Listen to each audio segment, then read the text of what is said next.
in that injured rotation. So it's good to see Casey back and throwing strikes, and that's one of the things that he does with authority as a strike thrower. Just 42 walks and 173 career innings. He'll throw the fastball, the slider, slow curveball, and a pretty good changeup. And Casey is very effective when he mixes up all those pitches and uses them in every at-bat.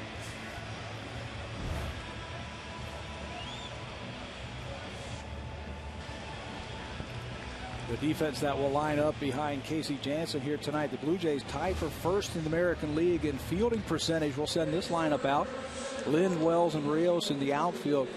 Scott Rowland, Marco Scudero, Aaron Hill, and Lyle Overbay third to first across the infield. And Rod Barajas has caught the second most innings in the American League. Only Kurt Suzuki has caught more innings than Rod Barajas gets to start here tonight.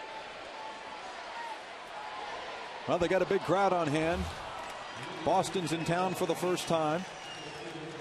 When we saw the Blue Jays in this building last, they were 27-14, 3.5 up on first. Now they find themselves 2 games behind these Red Sox. Ted Barrett is the man behind home plate. He'll call the balls and strikes. Tim McClelland is the crew chief. We talked about the breaks that the Blue Jays made the first part of this season. They have not gone their way in the last 10 days or so. Time to do it here tonight. Here we go. First pitch is in for strike one, and we're underway here at Rogers Center. So great of you to join us tonight. There's Jacoby Ellsbury, the center fielder, who just yesterday saw the end of a 22-game hit streak. He lines that one at Scudero. One gone very quickly. A lot of speed at the top of the lineup for the Boston Red Sox and Ellsbury, and they kept him off the bases. That line drive right at Marco Scudero, who has just made one error this year. Top fielding shortstop in the American League. Batting second is Dustin Pedroia. And he went 0 for 3 yesterday at the Metrodome, snapping a 10-game hit streak.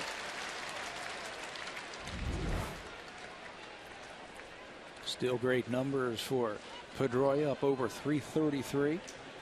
17 home runs last year for Pedroia. Ground ball up the middle base, hit Pedroia.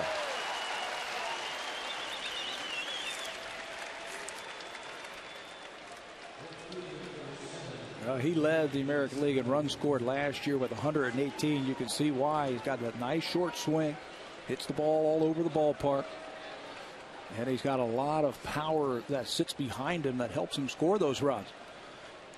Again, he hit 17 home runs last year, but led the American League in runs scored. The first time that a player has done that since Johnny Damon when he was with the Royals. He led the AL in 2000 with 136 runs and only 16 home runs.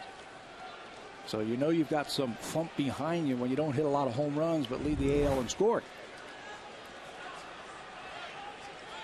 The Red Sox number 3 hitter is J.D. Drew. One gone, one man on. Just underway. He gets jammed and flies to right field.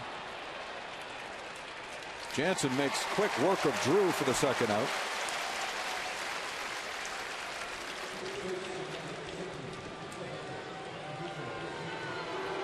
And so Kevin Youkilis now hitting 4th for this club. It's funny how things change in Boston.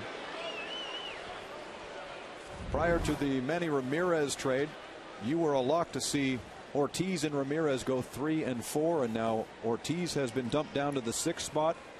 And of course, Manny is under suspension and employed by the Los Angeles Dodgers. They were always dangerous, weren't they? It always seemed like in tight ball games, those two, Ortiz and Ramirez, were coming up in big situations all the time. A little bit different now. Youkilis is a little bit different type of number 4 hitter. He'll still produce runs, but a little bit differently than the way Manny Ramirez would. Pitch is up, 2 balls and no strikes. As you saw by the graphic, he just recently got off the disabled list. He'd suffered an oblique strain, but it really hasn't affected him much. He's hit .323 since. 8 games career for Casey against the Red Sox, most of them in relief. He's got a 2-0 pitch to Youkilis, 2 men out. Pedroia a short lead at first. And that's a strike, 2-1. The Boston team that will see a lot of pitches. They will really make that starter work so they can get into that bullpen. You mentioned about Youkilis. Picked up where he left off. 9 games since the DL. 9 RBI.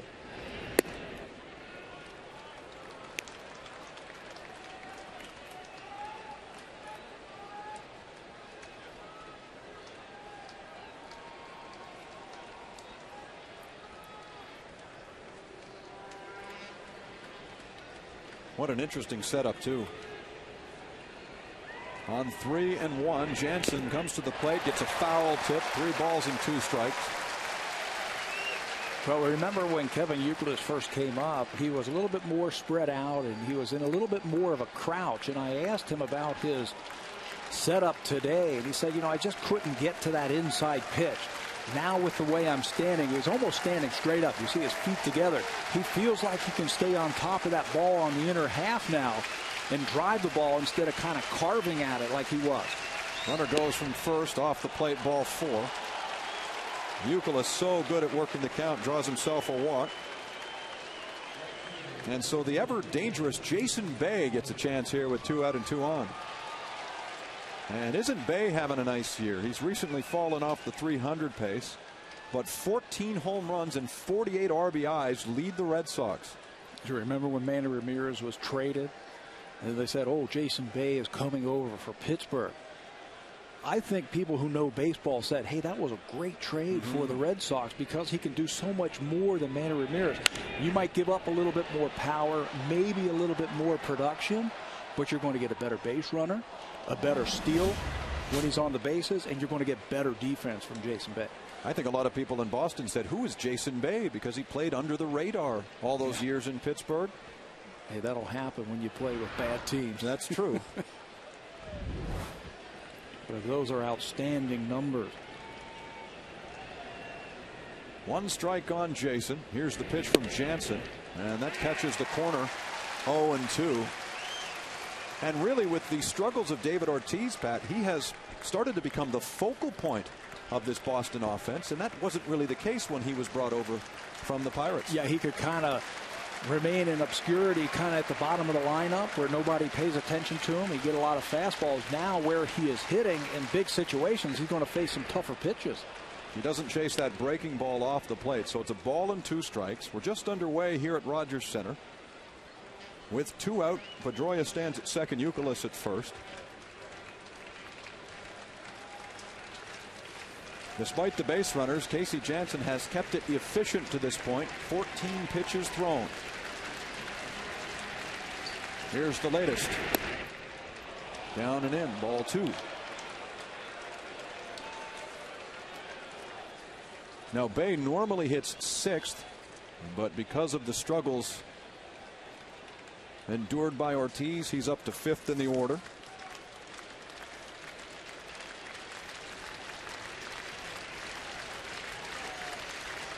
Jansen's ready for the 2-2 pitch.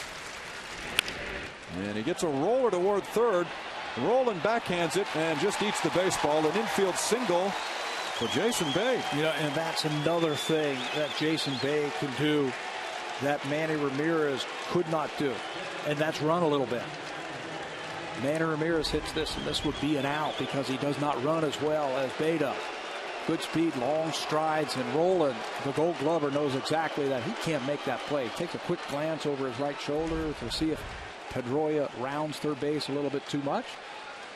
But just takes a bite out of it, and we've got the bases loaded and 2 outs now. And this is the kind of situation that would drive fear into an opposing team with David Ortiz coming up. Bases loaded, but look at those numbers. A 194 average and 1 home run. And he hits this one in the air to center field, over the head of Vernon Wells, and caught right there at the wall. What do you know?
He helps the Blue Jays avoid a first inning disaster. And so they come up here in the bottom half of the inning with Marco Scutaro in the leadoff position. Nothing much really changes for this lineup. And that's the way Cito Gaston likes it. They face Tim Wakefield, who stymied them to start that disastrous road trip. Yeah, he certainly did. He beat them 10 days ago, allowing just 5 hits in 8 innings. Red Sox won that game 2-1. Kevin Millar's home run was the only run he would allow. And he's throwing strikes here, 3 of them in fact.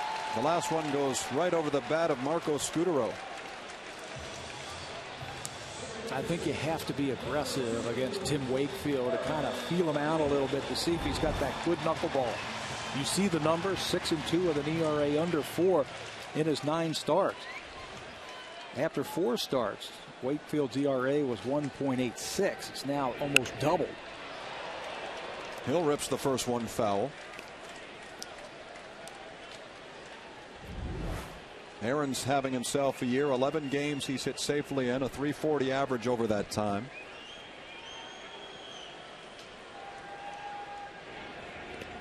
He chases that ball 0-2. In fact, his .344 overall average is 5th best in the American League. And only Justin Morneau of the Twins has more total bases than Aaron. Aaron with 118, Justin with 121. He is just hitting everything, and he's hitting everything all around the ballpark. What I like about it is the 12 home runs. That is tremendous production from your number 2 hitter.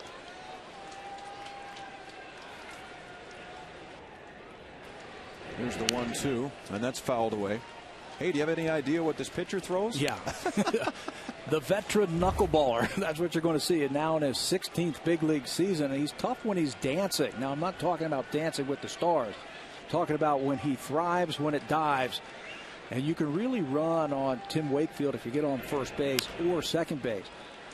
He has given up 9 stolen bases this year. They've only thrown out 1 of the would-be base stealers. So if you can get on, I think you can run on him.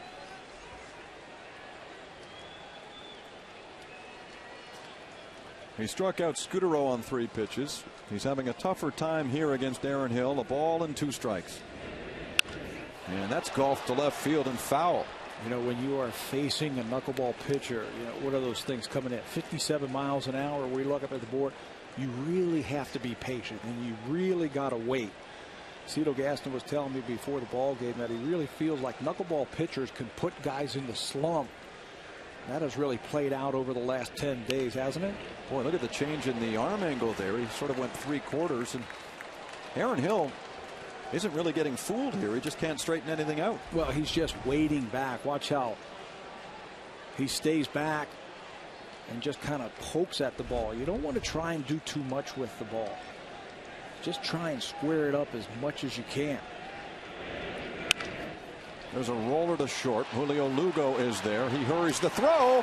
Not in time, though, as Aaron Hill beats it out. Lugo was playing very deep on this turf, especially with 2 strikes and a pitcher that throws a lot of ground ball outs. So it took him a long time to get to this ball, and Aaron Hill not taking anything for granted, hustling down that line. They have had some problems at the shortstop position with Jed Lowry, who was injured 5 games into this season. You can see from that replay, Hill beats it out, hustling all the way. Aaron has his 76th hit of the year. A fine season continues for Hill. And so he has now hit safely in 12 consecutive games. Now here's Alex Rios hitting .262.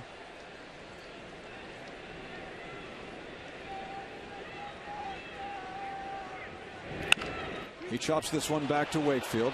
He goes to Pedroia, and it clanks off his glove. So Hill is safe. He'll hustle for third. No throw from Lugo, and the Blue Jays catch a break.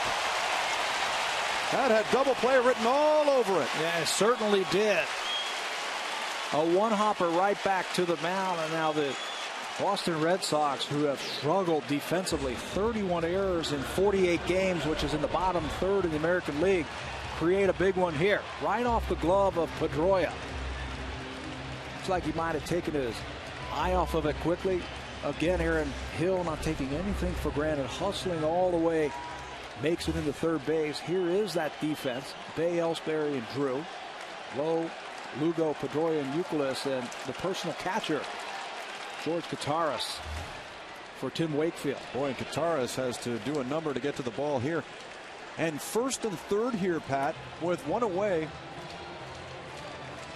And the infield for the Boston Red Sox set up to the far left. Goodness, look at that. All Vernon Wells has to do is hit a ground ball to the would-be second baseman, and he'd have an RBI, and Rios could walk to third. Have you ever seen this for Wells? No, not with a runner at first base. But their hitting charts and their spray charts tell him that he pulls everything against Tim Wakefield. So they've got Pedroia on the third base side, three infielders on the left side. It's 3-0 on Wells. Tim Wakefield, when he saw the Blue Jays a week ago Tuesday, was downright masterful against them, allowing just a run on 5 hits over 8 innings. That's a strike. Wells was leaning toward first, but it's 3-1. Now put Rios at first base on a fielder's choice. Hill gets to third on the error by Pedroia. 3-1 pitch. Ball 4, loads up the bases for Adam Lind.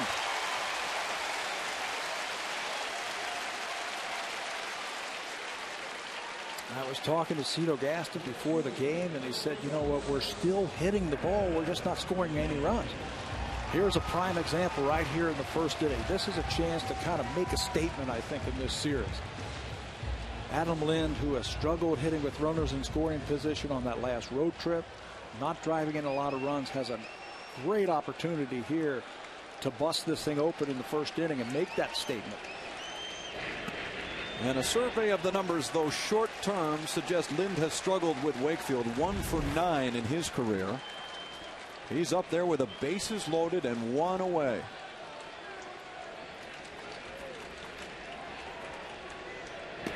That's down 2-0. And now Quateras can't find it at all. It's right in front of him.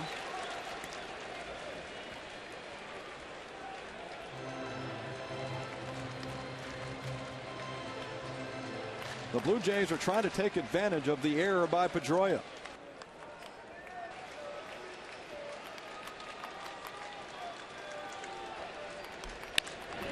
That's grounded right to him. Pedroia goes to Lugo, and they get a double play.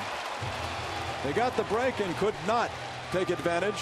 So after 1, it remains a scoreless game as Lind grounds into the 4, 6, and 3.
Time information direct from the club. Get player transactions, ticket and merchandise offers, roof status, so much more. Stay connected at twitter.com/Blue Jays. Here's Mike Lowell. Top of the second inning in Toronto. Jamie Campbell is with Pat Tabler. And Casey Janssen on the mound for the Blue Jays. Fires a fastball for strike two. It looks like Casey Janssen has that good control here tonight. He was decent in his last start down in Atlanta. 6 innings, gave up 3 runs, did not have a strikeout. Here tonight, at least early, looks like he is really painting that fastball on both sides of the plate. We could dissect a number of the games they lost on that road trip, but Janssen's start against Atlanta, if the pitcher, Derek Lowe, doesn't have such a good day at the plate with 2 hits and an RBI, perhaps things were a little different in that one.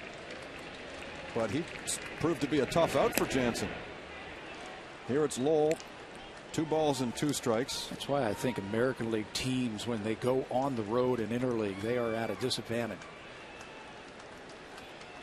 American League pitchers have to hit where National League pitchers have been doing it their whole career. Slash to right field, base hit for Lowell, and really nothing new there. He's got a career .332 average against the Blue Jays. Let's go back to that double play that ended the first. You know, when you are struggling to score runs, you've got to do some little things. And after this play, I watched Vernon here. He had a great opportunity, I thought, to take out Lugo right there. Lugo kind of fumbled the ball just a little bit and really exposed himself, that if maybe he had kind of gotten into him a little bit, that would have helped the runner Lynn beat out that throw. Those are the kind of little things that really don't show up in box scores, but help you score runs and maybe keep the inning going. It got the Red Sox out of a bases loaded 1-out situation after Pedroia's error helped the Blue Jays extend the inning. Here's Canadian George Gutierrez from Markham, Ontario, getting a chance to play in front of the home crowd. He gets under this one, pops it up. Over comes Roland. Right in the third base coach's box, one away.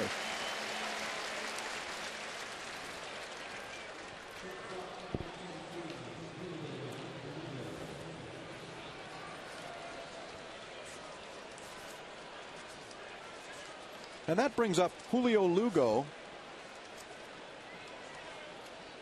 who, when he signed on as a free agent a few years back, was supposed to be the #1 shortstop, but the injured Jed Lowry seems to have a handle on that job for years to come. And now, longtime bench player Nick Green has joined the Red Sox, and he's really taken a lot of Lugo's time. Well, when they picked up Lugo, they thought they were getting a shortstop who had a lot of power and a very offensive and productive middle infielder.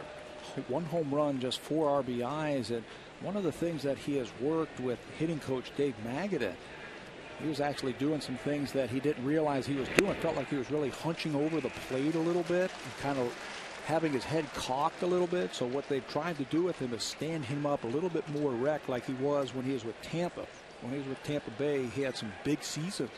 So they're getting him a little bit more erect to help him stay on top of the ball just a little bit more.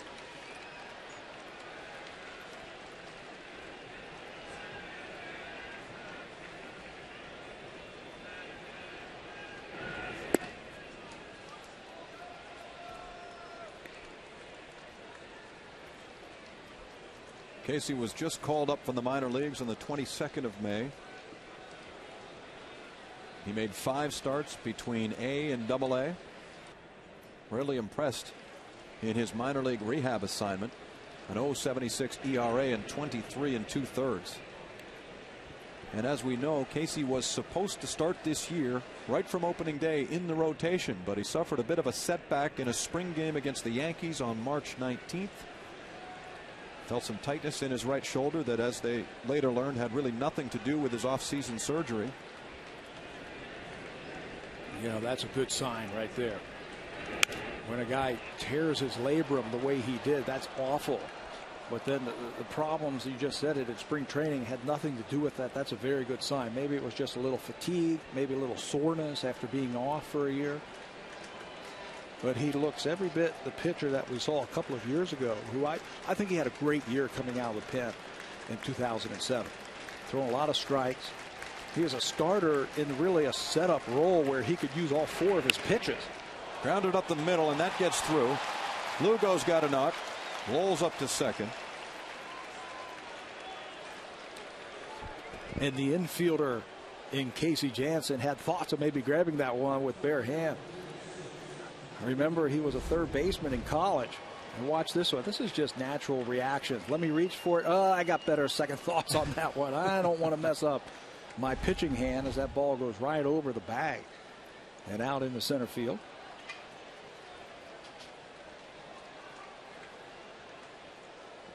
Two on, one out. Jacoby Ellsbury lined out right at Marcos Scutaro in the first inning. Breaking ball and a good one. 0-1.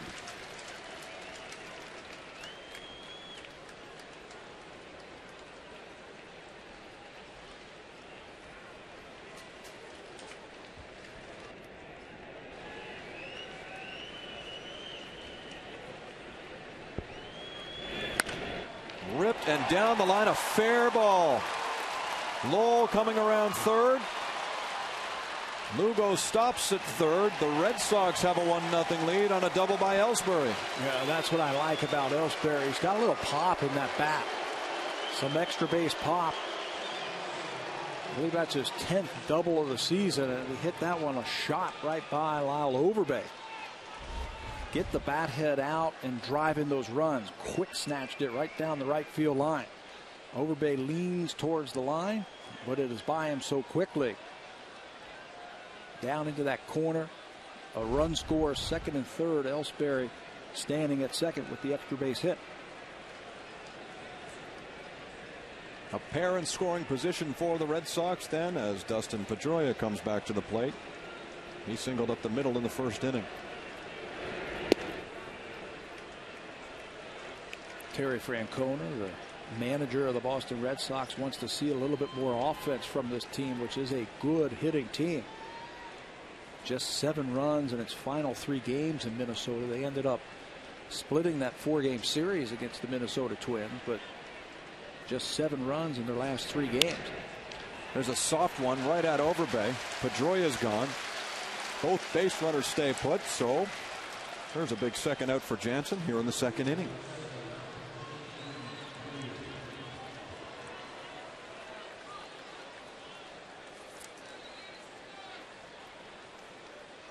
And so J.D. Drew is back up. He's 0 for 1.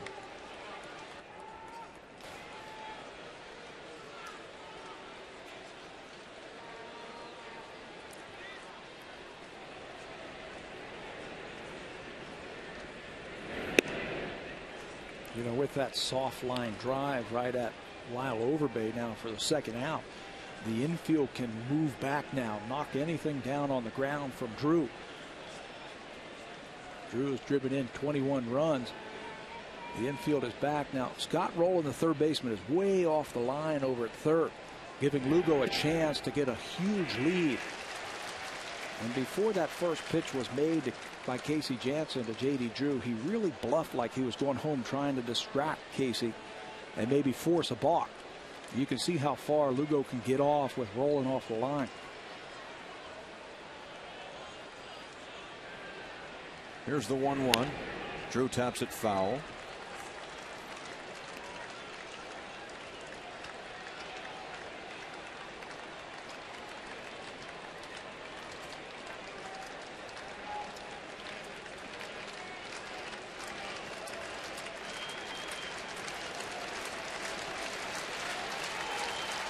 Boston has the early lead here. Jansen trying to get out of this with just a run given up. Pitch on the way, grounded to Hill. Overbay hustles to first, and he is thrown out. So it is only 1 for the Red Sox. And as we head to the bottom of the second inning, it's the Red Sox 1, the Blue Jays no score. You're watching Blue Jays baseball on Rogers Sportsnet.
Watching this game for a chance to win a 52-inch Sharp Aquos LCD TV. Go to sportsnet.ca/baseball game and launch it right now.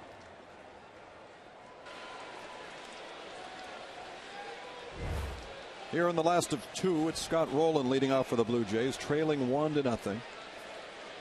Knuckleballer Tim Wakefield on the mound had some troubles in the first inning, but got out of it with an Adam Lind double play. And now you got to get right back on that horse and try and start something over. Wakefield has had a lot of success against the Blue Jays in his 16 years in the big leagues. Line to center field. And maybe that was knuckling on its way to Ellsbury. He certainly didn't look comfortable making the catch, but he has it for the out.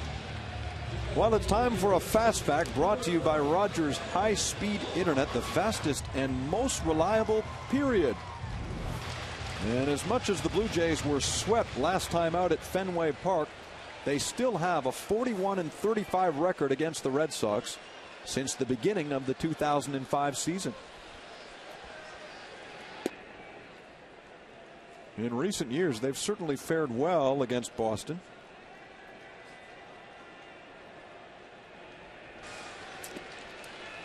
And Kevin Millar has certainly had his success against Tim Wakefield in his career. Boy, no question. 13 for 30 at the plate, a .433 average.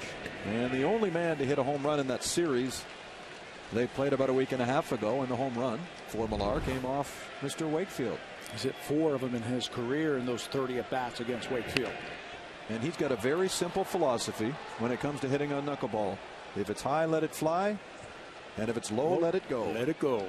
Because it's probably going to dance out of the strike zone when it's down low.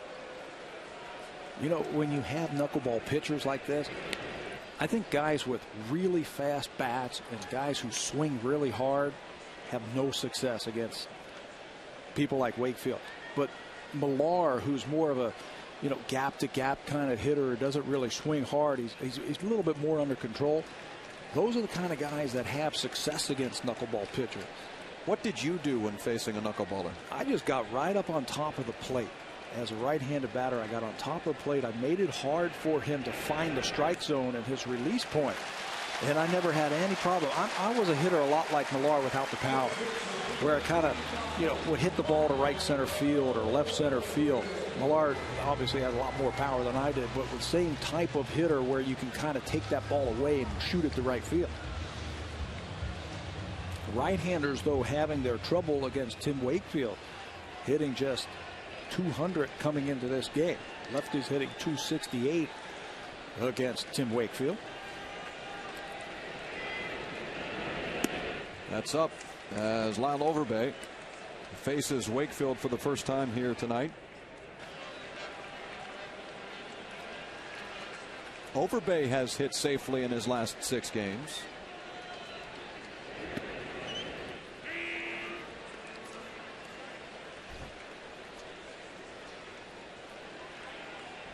We were talking about Tim Wakefield, and this is his 40th career start against the Blue Jays in that 16-year career.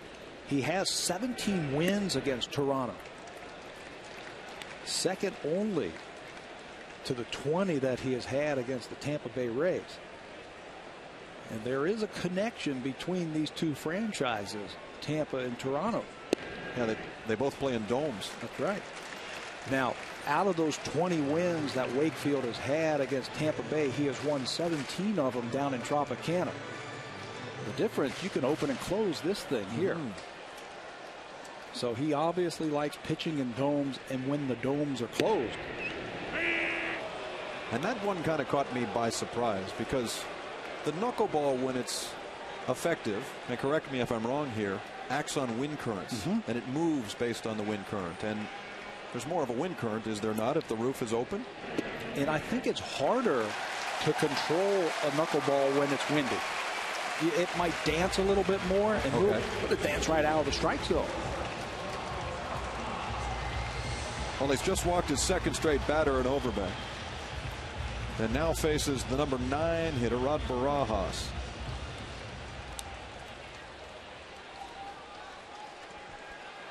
Let's get a word now from Sam Cosentino.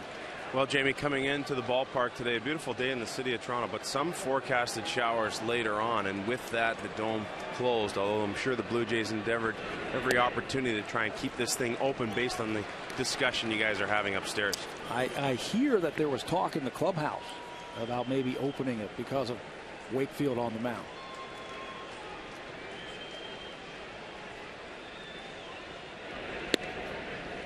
Strike one on Rod, who hits ninth for just the second time this year.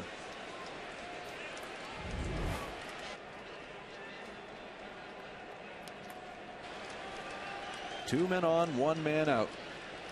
Bottom of two, 1-0 Boston. And 2 strikes on Barajas.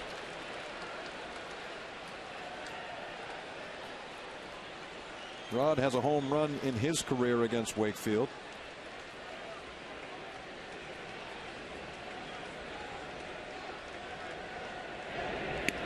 Swung on and missed. That was the hard one that dances a little bit more, but it was up. Once he gets this 2 strikes, he'll reach back for just a little bit more. Watch how this one kind of dances and flutters right into the glove of Kataras for his second strikeout. Hardly any movement from that ball right there.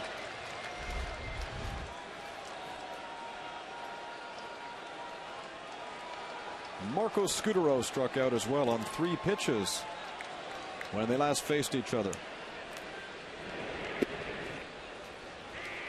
He will, of course, depending on the count, throw a straight 4-seam fastball every now and then. Which kind of acts like a changeup because it's about 75 miles an hour, which really can throw off a hitter. Sure. Wow, there's a good one. There you go. That one gets away. Up to second and third go the base runners. One of the problems the Jays had on that 9-game losing streak was hitting with runners in scoring position. We don't want to beat it to death. We've talked about it.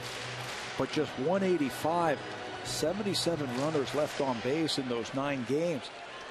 This was an area that the Blue Jays were so good in the first 6 weeks of the season. I mean, they always were cashing in those runs. Chance here again to pick up 2. Scutaro drives it in the air to right field, but it stays in the park for J.D. Drew, and 2 are left in scoring position. 2 innings complete, 1-0 Boston.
Comfy chairs known as the TD Canada Trust Comfort Zone, and there's a recognizable face down there. Head coach of the Kingston Frontenacs. And I'm told he played for the Maple Leafs for a time or 2. Doug Gilmour in the building, watching from the great seats. We'll hook up with Doug a little later.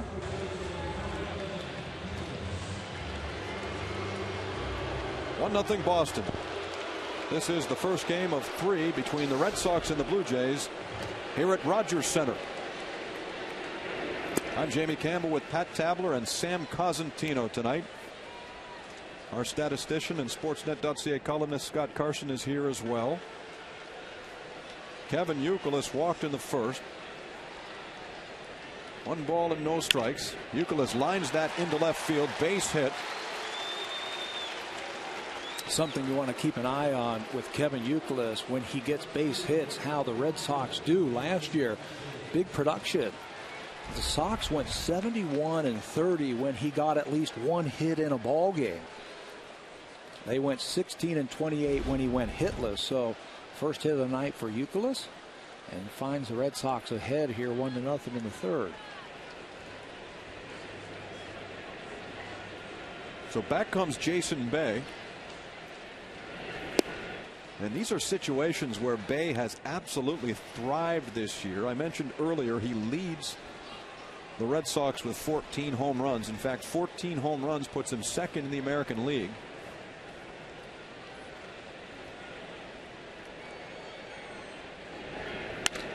He grounds this one to Scutaro. 6-4-3 double play.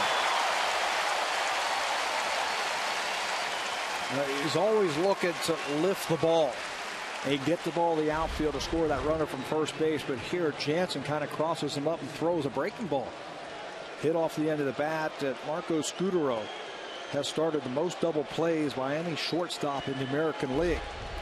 And there's another one right there. Just 1 error for Scutaro this year. He's played a great shortstop.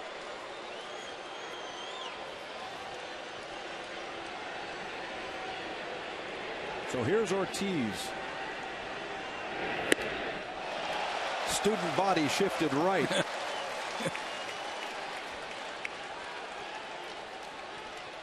That is Aaron Hill in short right field. Scutaro taking up the position where Hill normally would stand at second base, and rolling almost straight away at shortstop. Hammered and caught by Lyle Overbay. Oh, ho, ho! What a snag!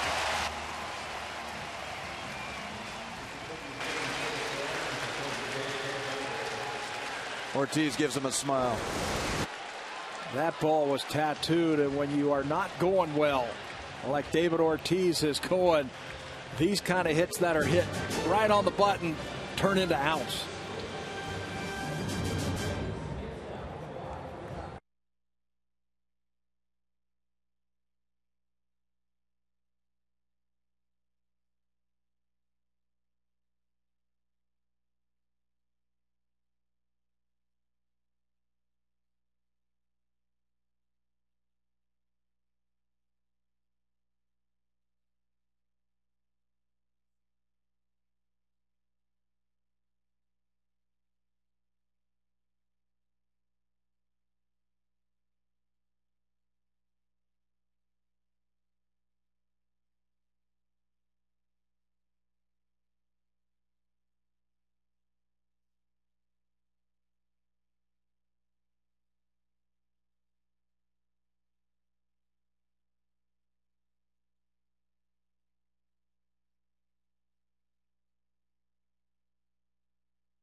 One nothing for the Red Sox. Aaron Hill is the man at the plate with the dirty pants.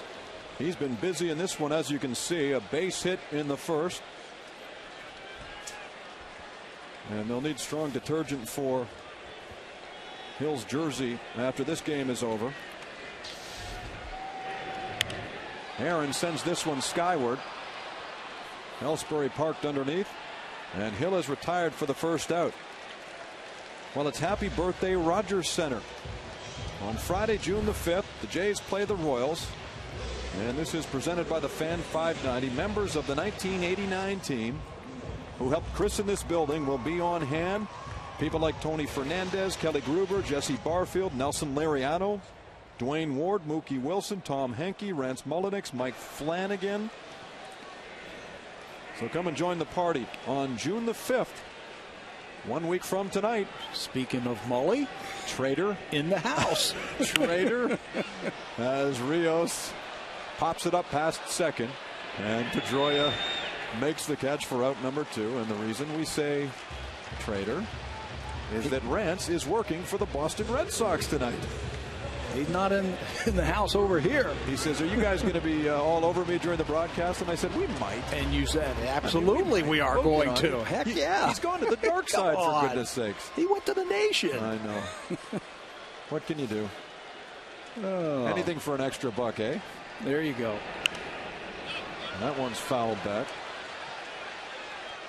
Now, there's a reason, of course, and Jerry Remy normally does the analysis for Boston Red Sox television, and he's been quite sick.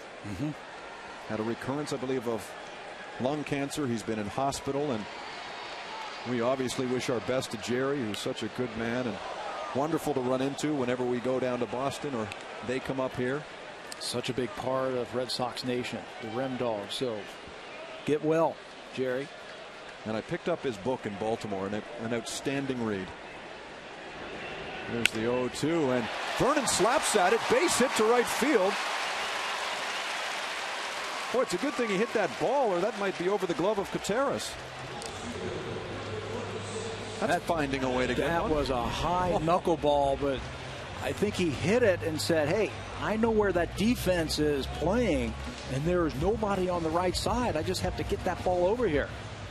Great shot right there of how that knuckleball does not move. And when it goes out into right field, there's no second baseman standing there. He was shifted over on the left side of the infield. So here's Adam Lind. Vernon diving back into first. And he has the ability to go whenever he wants. And you touched on it in the scouting report. Wakefield's easy to run on. Yeah, because it's so hard to catch the ball for a catcher and throw. Vernon Wells can go here early in the count, the better for Adam Lind. Coteras has thrown out just 2 of 16 base stealers this year. Again, he's the personal catcher for Wakefield. And it's so hard to track that ball, catch it, pick up second base, and make a good throw, all the while it's taking so long for that ball to get to home plate. 1-0. Wells gave the indication he might be going there, but does not. 2 balls and no strikes. This is where you can zero in if you're Adam Lind. Look for one of those 75-mile-an-hour fastballs. Try and drill it. Once again, Wells is back.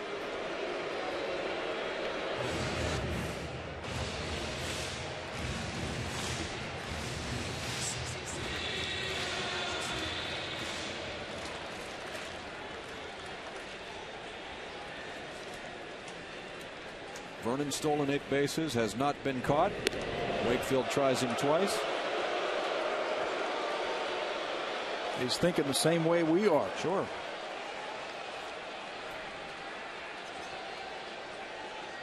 Now that doesn't mean that Adam Lind, if he does go, has to take a pitch. You know, that's a good time when that guy is running. You got infielders moving all over the place, so go ahead and let it rip. Especially with 2 outs.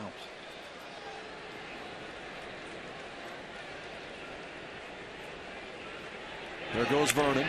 Ball is hit and into center field just as Lugo was covering the bag. Wells stopping at third. And he had thoughts of trying to score on that base hit. Because he took off on the pitch, he got a great jump. And Lind hit it right where Lugo was covering. And Vernon Wells had thoughts of scoring. He was coming around second base, hoping that Nick Leyva would send him. Here he comes. Almost ran into Lugo, and he's not thinking about just pulling into third base. He's thinking about scoring, but he has to throw on the brakes when the Red Sox get the ball back in quickly. So good aggressive base running right there by Vernon Wells. Had him with just his second hit ever against Tim Wakefield in 11 at bats. And a strike thrown here to Scott Rowland.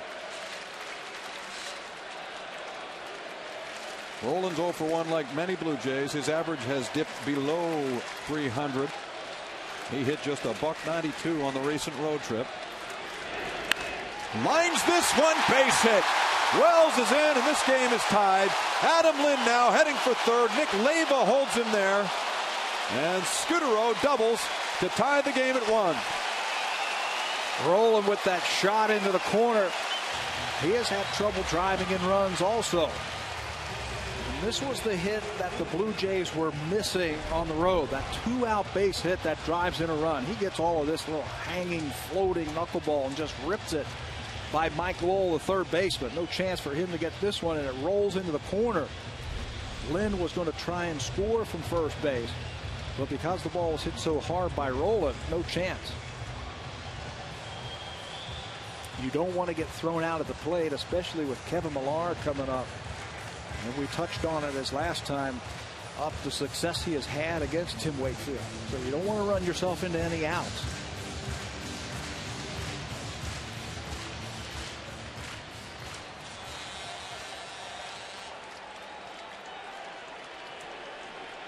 Tied at 1. 2 in scoring position. And the guy who doesn't seem to have a whole lot of problem with Wakefield is up, Kevin Millar.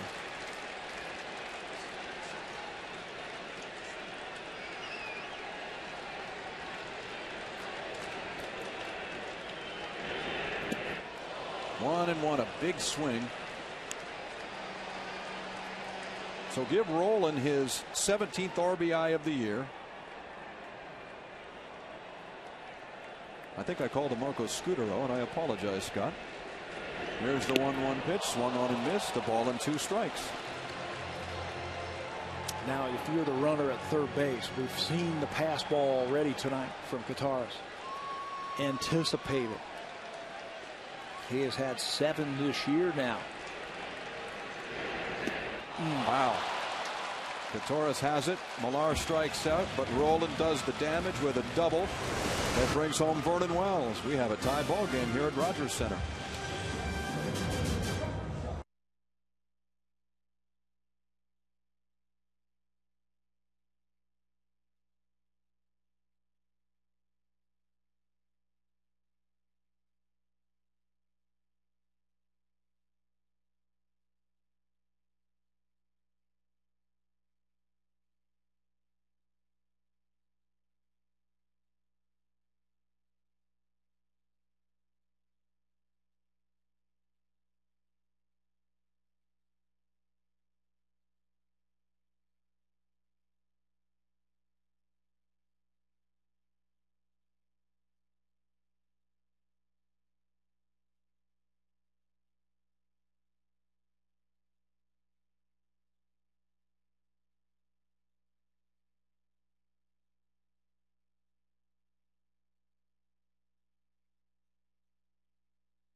If you have an old ball glove or a new one for that matter, bring it to the ballpark. Gates 3, 5, 10, and 13. The Jays Care Foundation's having a glove drive in support of Rookie League, and so they're collecting as many old or new gloves as they possibly can.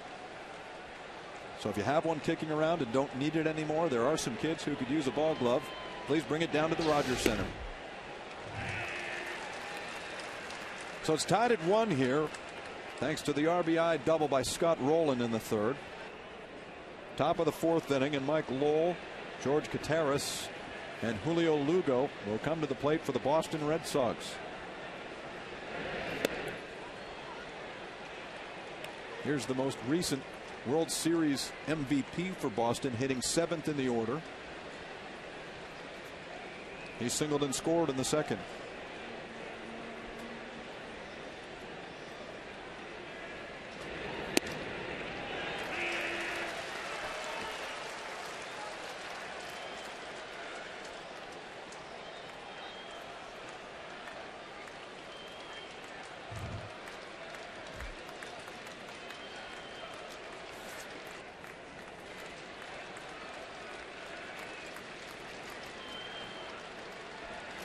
There's the drop and drive and a roller to Scudero. Picks it up, spins, fires to first, and they get him. And Mike Lowell can't believe it. The veteran who's been around a long time, and he and Tim McClellan know each other very well. He's telling him, I beat that. And it looked awfully close from up here. Marco Scudero had a long way to go to get this ball, and now he's got to do a 360 to get it off, but that's going to give him a little bit more on the throw. And you be the judge. From that replay, it looked like Lowell has a case. He's on the bag right there, and the ball is not in.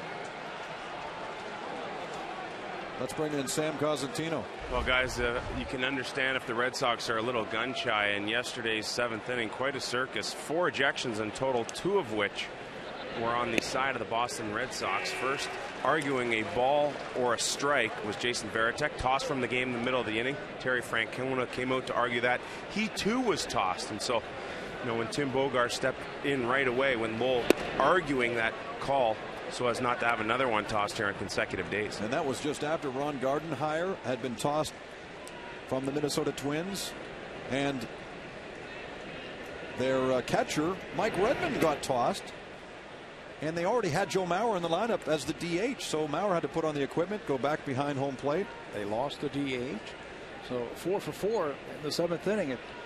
We were run out of Tito's office this afternoon by Doc Taylor, who went in to go take a look at him because Tito got so excited after that. That's line to right field. Kataris heads for second, hustling quickly. Rios with the throw in. It's late. And the kid from Markham has a base hit in front of the family here. And now, isn't that call at first base on Lowell looming quite large? Yeah, you'd be looking at second and third and nobody out. And the number 9 hitter up. When you throw a breaking ball down and into a left-hander, just speeds the bat up.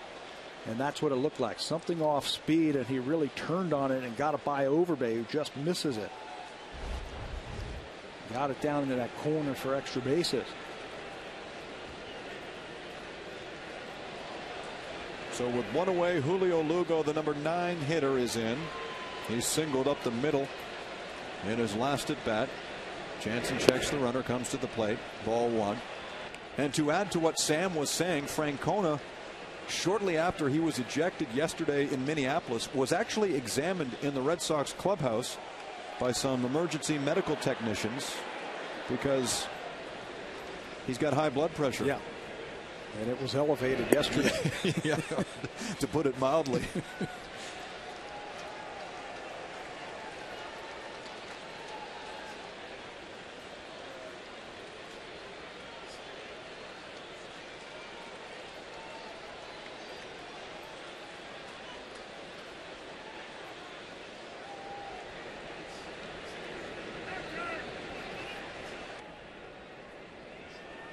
It must be neat for a guy like Francona to have a doctor come in and talk to him who has as many World Series rings as he does.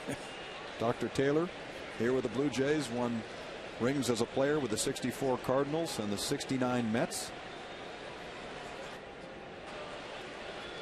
Tito's got a couple here with the Red Sox, 04 and 07.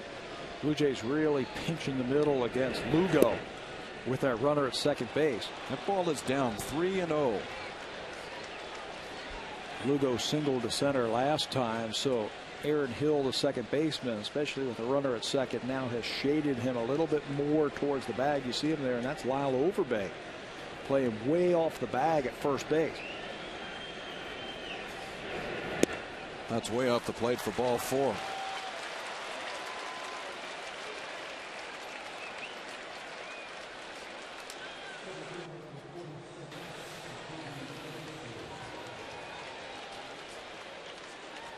Pat, with a top of the order like the Red Sox have, it just doesn't pay to walk the number 9 hitter. No, Ellsbury, who's already driven in a run here tonight with that double, and then Pedroia, the reigning AL MVP award winner.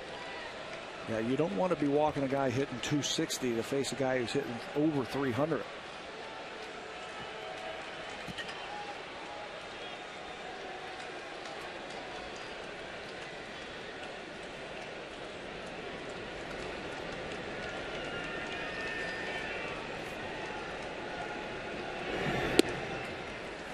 Strike one. This game so far has really been an instance of Jansen working in and out of trouble. The double play really helped last inning after the leadoff single by Kevin Youkilis. He got the double play from Bay, and then the line out. We've had the close play at first base here already. A double and a walk, so Casey has been out of the stretch quite a lot already this night.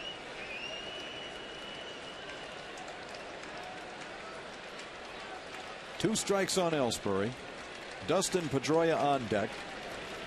One away, 2 men on.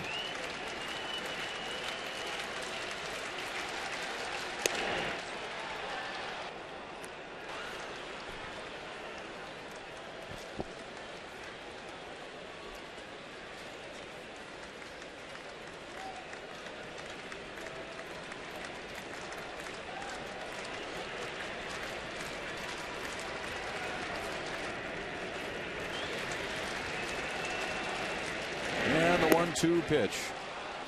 It's 2-2. He's got such a good eye. Has a good idea at that plate. If you make a mistake, we saw what he can do his last time up when he had that double back in the second inning. And when he gets on base, he can really run. 50 stolen bases last year, 98 runs scored, or twice as many runs scored than stolen bases. That's what you want from your leadoff hitter.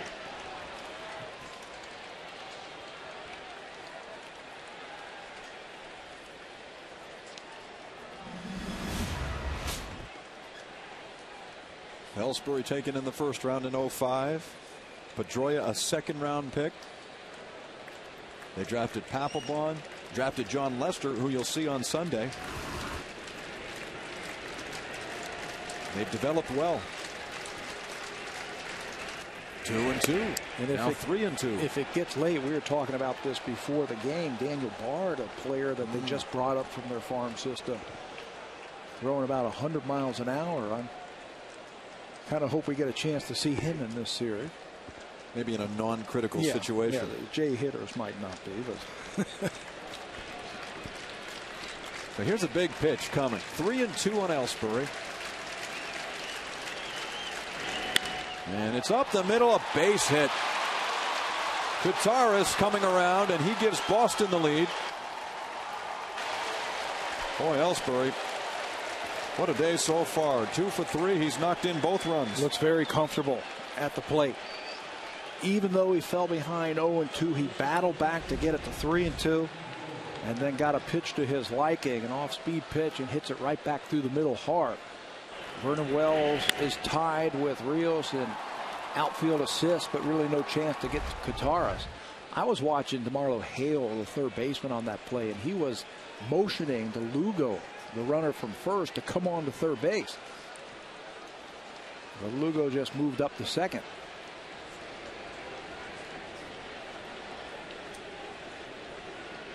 So back comes Pedroia, who would like to atone for his last at-bat when he lined one softly to Lyle Overbay with runners at second and third. The Red Sox had a glorious opportunity there, but Pedroia lined out. J.D. Drew, who's on deck, grounded out.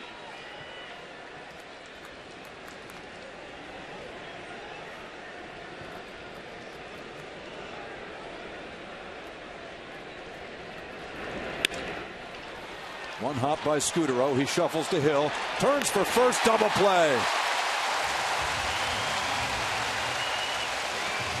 The double play comes in handy again for the Blue Jays. Check out the footwork of Aaron Hill. He's going away from the plate. He has to open up quickly. Good strong throw gets Casey Jansen out of the inning.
Tire series can be seen on this network.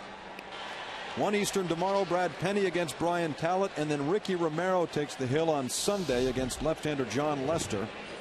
Weekend games Saturday and Sunday, both at 1 o'clock Eastern, 10 a.m. Pacific time. This one's been entertaining so far. 2-1 Boston in the 4th. And Lyle Overbay takes a strike, 2 balls and 1 strike. You'll see Overbay followed by Barajas and then Scutaro here in the Jays' 4th. It's been a very interesting month for Tim Wakefield, hasn't it?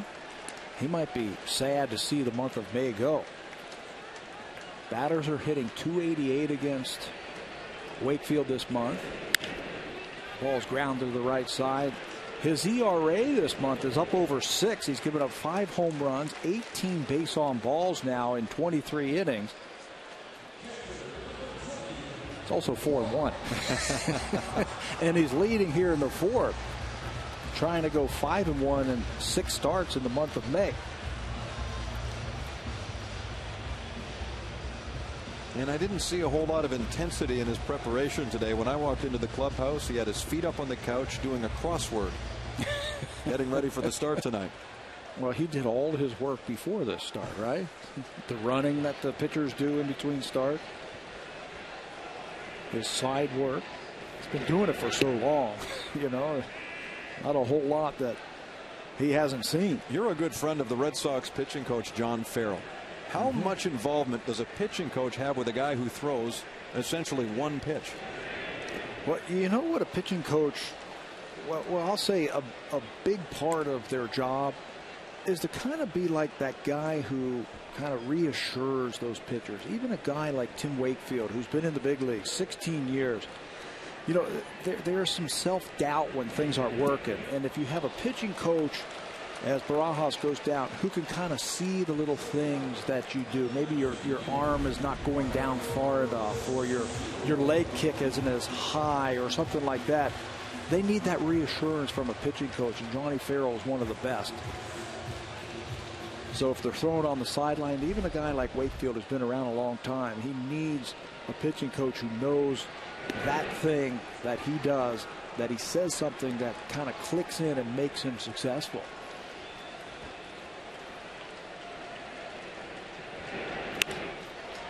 Lifted to right field. Drew was well back. It drops in front of him, and Scutaro's on with a base hit. Marco just kind of lofted that in to right field, and he's on with 2 out. He hit it as hard as the ball came in. As hard as he threw it, didn't he? That makes up for some of those line drive outs.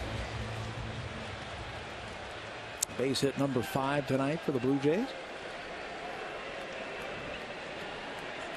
So Hill comes back. An infield single for Aaron. Back in the first inning, extended his hit streak to 12 games. His career high set 2 years ago was 15.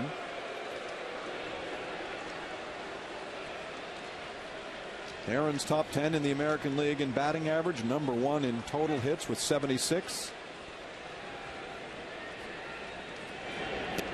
And right now sitting 3rd in All-Star balloting for the American League second baseman, behind Boston's Pedroia and Ian Kinsler of the Texas Rangers. He's moving up quickly, isn't he? You can help him. You can help him right now. Log on to BlueJays.com and vote for Aaron.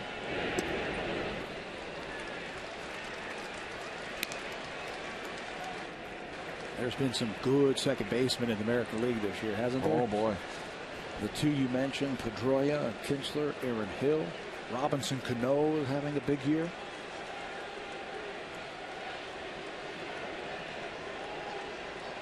Two balls and no strikes.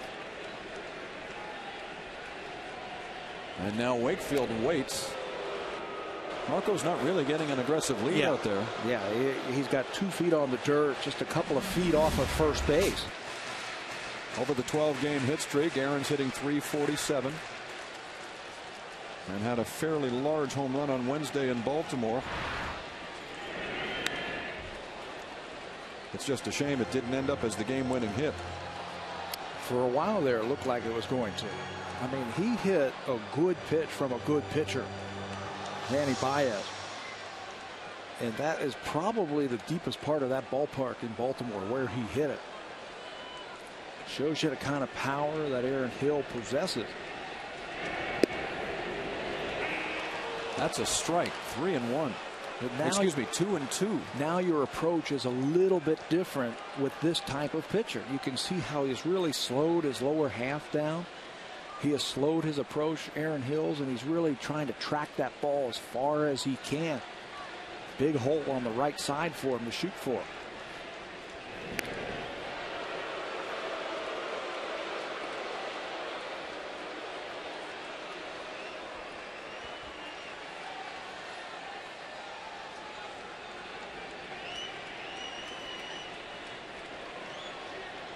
Runner goes. And it's a strikeout anyway. Hill's gone, and we'll send it back to the studio for an update with Sean McCormick.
The Jays are giving away replicas of Rogers Center on Sunday, June the 7th, when Kansas City is here.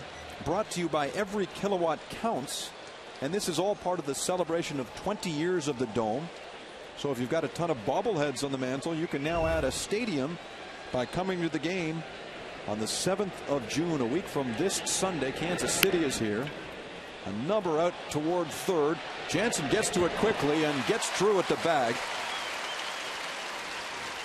Jansen, a very good fielding pitcher, and he should be. He was a position player at UCLA. Yeah, remember earlier in the game, the ground ball back to the mound, he tried the bare hand and then fought second, and the ball went into center field. That time, his only play was the bare hand.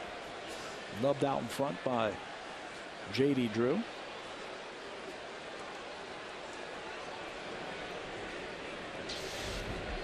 Here's Kevin Youkilis again. 1 for 1. He's walked and singled. And in fact, singled his last time up on the second pitch he saw from Jansen, which is so unlike Youkilis. He likes to work the count.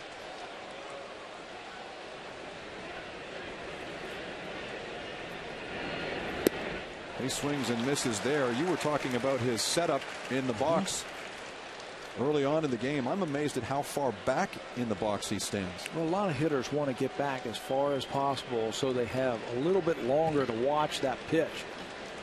Talking to Cito Gaston about moving around in the box before the game as Youkilis kind of punches that ball to right field.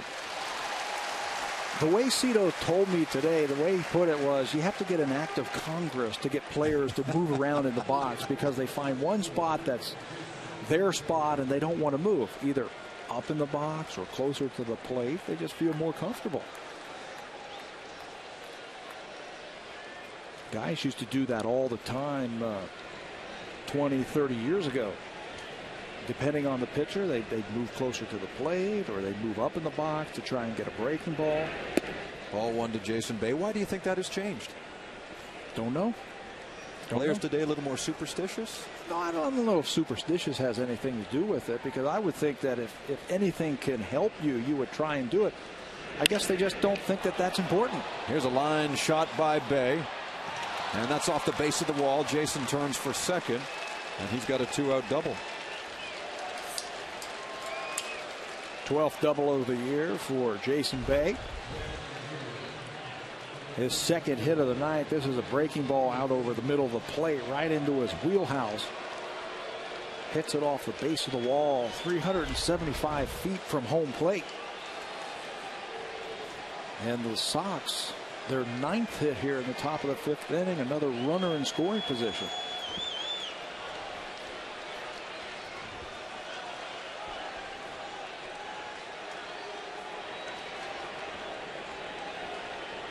Back comes Big Papi.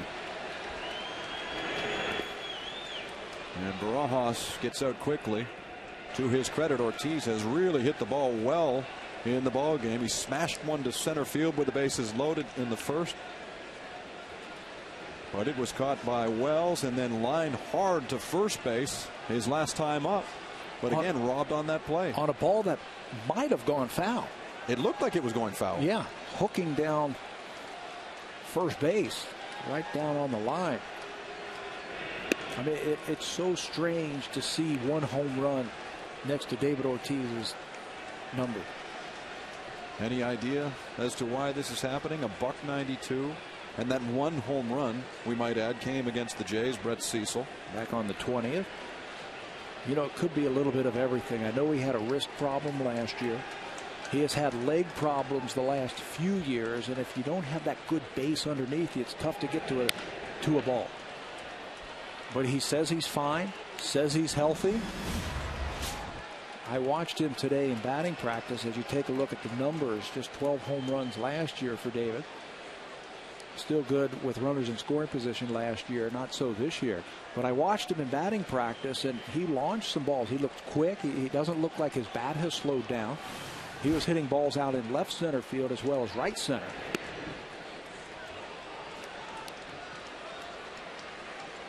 Well, the night he was moved to the 6th spot in the order Tuesday in Minneapolis, he was very brief when asked by reporters afterward about getting moved down in the order. He said, quote, "I'm an employee. I follow orders." Read what you will into that. He can't be happy about this. But you know what? He's a team guy, and he understands that you gotta sometimes give for your team to win. This time he doesn't get it. Jansen flies him out.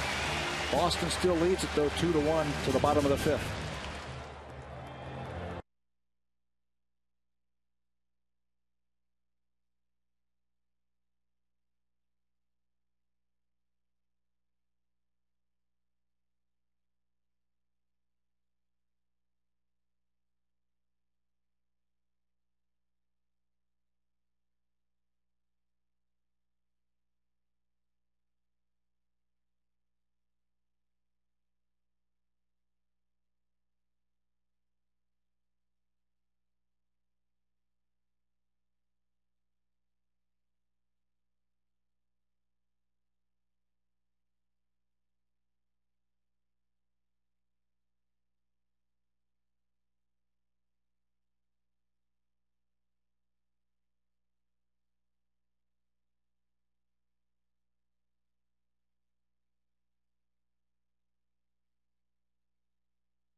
The Kingston Frontenacs. My, Doug, does that sound a little strange? Coach Gilmore, how are you? Yeah, it does sound strange, believe me. It's a different role, obviously, but I've really enjoyed the experience and can't wait to keep building. And again, this is kind of a learning curve for me, and I've got to pay my dues. Well, it's nice of you to join us tonight. Jamie Campbell and Pat Tabler are here watching Alex Rios get hit in the backside at about 60 miles an hour. So that can't be smarting. Doug Gilmore is our guest from the TD Canada Trust Comfort Zone. And how'd that first year, or at least portion of a year, go with Kingston? Well, it was great, guys. I was working with the Toronto Marlies, the Maple Leafs Farm Club, and I had an opportunity to head out to Kingston to take a head coaching role. And after speaking with the general manager, Cliff Fletcher, at the time, he said more or less go for it. You need the experience as a head coach, and so for me, it was back to my hometown where my parents are, my sister and brother, so it was a pretty easy fit. Talk about the transition a little bit from player to coach. What's that like, and what's your biggest adjustment? Well, I think the biggest adjustment, you've got to be a little bit, I guess, frustration side of it. When you're a player, you can go out and hit somebody. As a coach, you just got to kind of suck it up here. But got to lay back, right? Yes, you do. But honestly, guys, it was just such a great experience, and something that I'm just going to continue learning with. And obviously made some mistakes, but that's part of it. Of course, you also go from chartered aircraft to bus rides to Sault Ste. Marie. Yeah, there's a lot of movies. I think I saw Step Brothers 17 times now. But no, you know what? I don't mind it. It's something, again, it's full circle for me back to junior. And again, guys, I got nothing but great things, and praise the league, and I'm just happy to be a part of it. Well, here's Vernon Wells, 0-2, and we're talking with Doug Gilmore, who played his junior hockey, as I recall, with the Cornwall Royals. Correct. So not far down the highway from Kingston. No, it wasn't. And again, we were actually in the Quebec League the first year there, but now back in the bus in the Ontario League. Yeah, guys, it's a lot of fun, and I'm going to take it. I get 2 more years on my contract, and I'll look at it after that point of time and see what I want to do or where I want to go. One gone as Wells grounds into a fielder's choice. Do you remember your minor days? If they were anything like minor league baseball, those were some of the best days and some of the worst days of your career. Yes, and this is a window of the players that we have are 16 to 20 years old, so you have a 3-year to 4-year window to play for a junior, and then everybody's dream obviously is to go to pro, whether it's American Hockey League or the NHL, and then some guys will continue with schooling, some guys will go to Europe. So there's a lot of different options for the kids now, and again, I'm here to help their dream, and obviously you're as a player and as an athlete, you want to continue, you want to win. That's what you try to put into these guys' heads each and every day, is the work ethic, and then just take it the rest of their life. And again, you're right, it's just such a quick window, guys. 3 years, it's gone over, it's done. And it's a great time, and the kids will love it. Are you happy, Doug? Because I see Wayne Gretzky, a great player, who never looks happy when I see him coaching Phoenix. Yeah, no, this is a lot different, and obviously it's working with the kids here. I'm sure it's frustrating for Wayne because he's got a pretty good young hockey club there, and they're just trying to make the next step and put the right pieces together. So you can see how it can get frustrating after a while. A little bit different. You can follow those kids and watch them get up to the next level and take a lot of pride in that, can't you?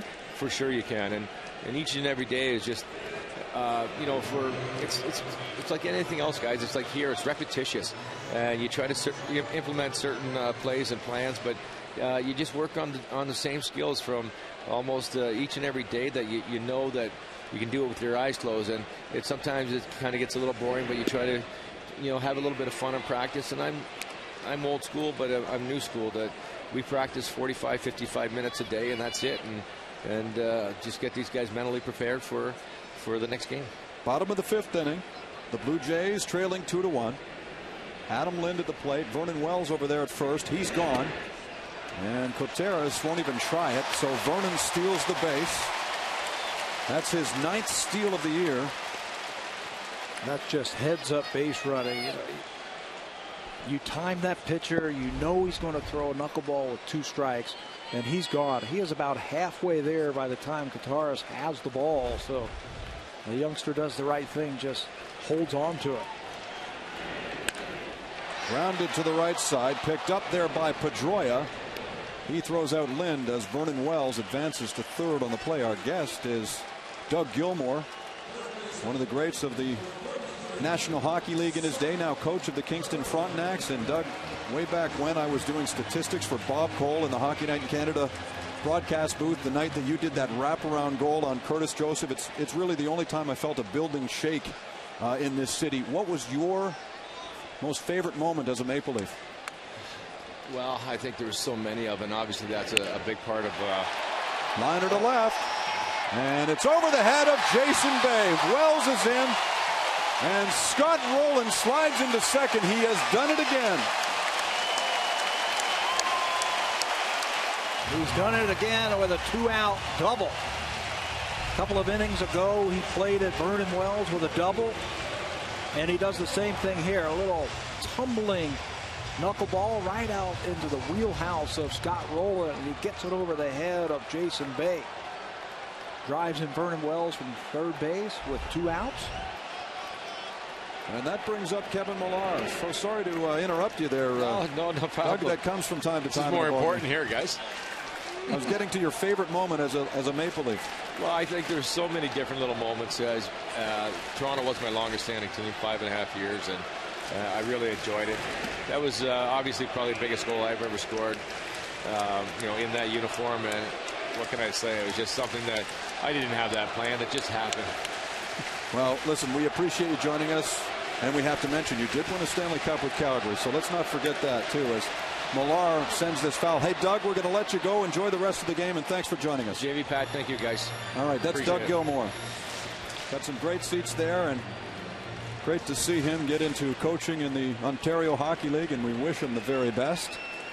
He's watched as Scott Rowland doubles home Vernon Wells to tie the game at 2. And now Kevin Millar with an opportunity to try and bring home Rowland. And Scott Rowland is doing a nice job out at second base by getting a huge secondary lead. He knows that ball could go anywhere out of the hand of Tim Wakefield. So he gets his primary lead, a lead where you can get back if they try a pickoff play. But when the ball is released by Wakefield, it gets way out there. There's a roller down the line, and that's foul. Now that'll help him if there's a ball in the dirt and it's a short wild pitch to move into third base. But I think more importantly, if Millar stings a ball into the outfield, he's got to get a big secondary lead so he can score on a line drive, 1 or 2 hopper to the outfield. So heads up base running by the veteran out there at second base. 2-2. Boy, and Millar thought about it. It's so fun to watch the body language sometimes. Well, you see the ball and you're ready to swing, and all of a sudden it just kind of like disappears on you. Struck him out last time. In the air. But hooking, foul.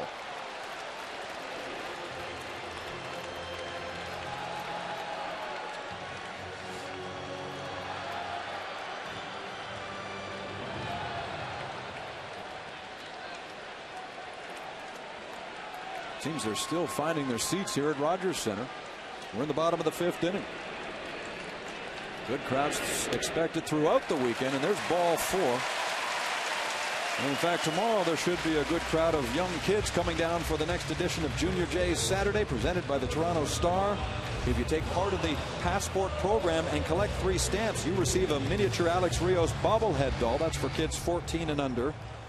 So for ticket information, please look at BlueJays.com. You can pick up tickets in advance at the local Rogers Video location. First and second. Now Lyle Overbay thinks about it, holds back. It's 1-0. If you are hitting against a knuckleball pitcher, one of the pitchers you want to try and pick out, especially early in the count, maybe that knuckleball that's maybe tumbling a little bit more, maybe not the one moving, but the one that's tumbling. Those are the kind that you can really square up.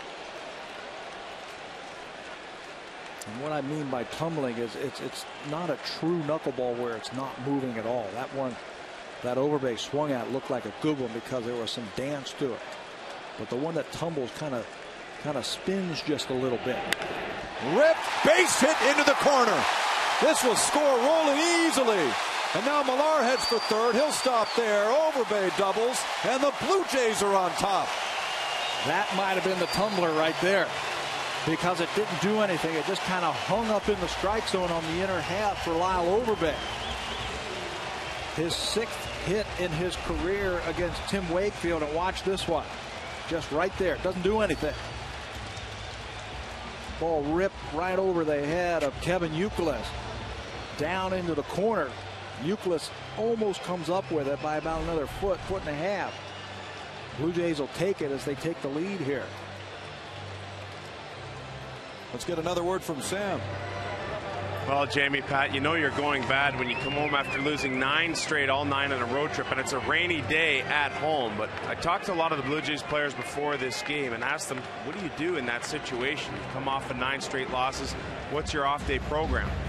To a man, get away from baseball, don't turn on the TV other than watch a little basketball and really relax and try and get refocused for this homestand. And so a little bit better mood, not quite where it was before it left, but much better. Here's Barajas into the corner, and that gets down. A base hit.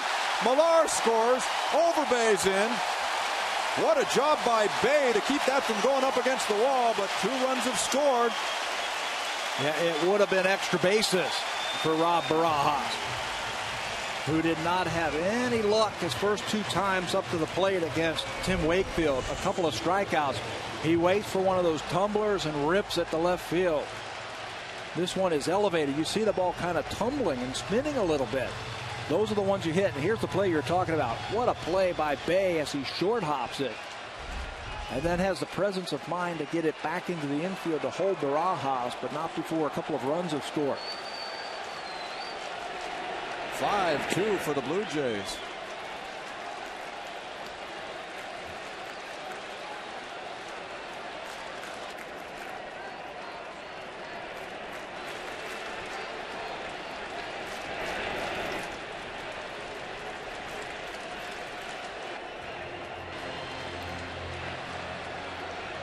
Barajas knocks in his 25th and 26th RBIs. What a different feeling for this club to come home. When you're on the road, it seems like everybody is against you. Scudero hits it well to center field. Ellsbury on the run. It's over his head. Up and off the wall. Barajas running around third base. Here's Lugo with the throw home, and Barajas slides in safely. Completely exhausted, too.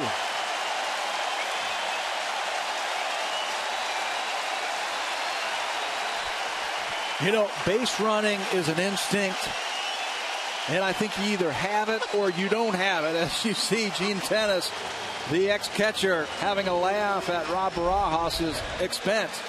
This ball is tattooed by Marco Scudero to dead central. And Barajas is going to come around and he's going to score as Ellsbury gets it in. But on the relay throw from Lugo to home plate, I was watching Marco Scudero. And as soon as he caught that ball, Lugo, and he tried to throw home, he was right to third base. Watch this play here. Lugo spins and Scudero's taken off. He said, I'll trade an out for a run. If you cut this ball off, I'll get a run down because I want that run to score. And if he's safe, I'm at third base. 5 have scored here in the 5th so far for the Jays.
Red Sox tomorrow and Sunday. Hey, call the number you see there, 416-341-1234, and ask about the all-you-can-eat section if you're going to come down, pick up tickets here to see the Red Sox and the Jays tomorrow or Sunday. And right now, the Blue Jays are on top 6-2. You can say that again.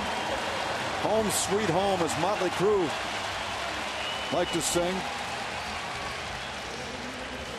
Tim Wakefield's seen better days. He departs after 4 2/3. And here is the young man that Pat spoke of. He throws an easy 100 miles an hour. Daniel Bard. It might look like 150 miles an hour after facing Tim Wakefield. But there are the numbers for Bard. Strikeout pitcher. So-so numbers in the minor leagues his first year, but then it seemed to come together for him last year. Good hard fastball. Started the year in the minor leagues and was just recently recalled. Just a couple of weeks ago. He sees Aaron Hill. Scooter Rose at third, taking the extra base. That's popped into right field. In comes Drew. And that's it. The inning comes to an end, but the Blue Jays score 5 times and lead it 6-2.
Internet, the fastest and most reliable, period. Tim Wakefield has surrendered 367 home runs in his career, the most among active major league right-handers. He hasn't given one up in this game and will not, because he only lasted 4 2/3. Just shows that he's been around a long time. Pretty well it. He's 42 after all.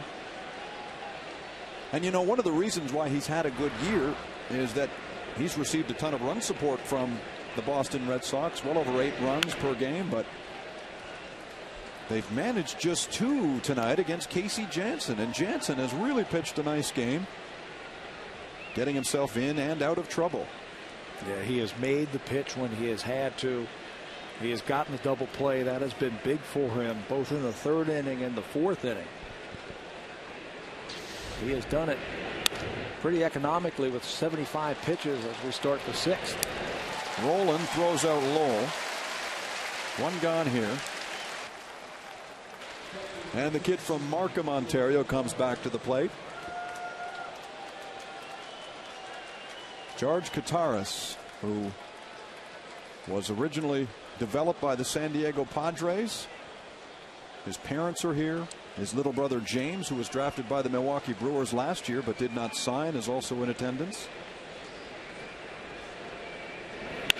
He rips this one to right field, and there's Alex Rios.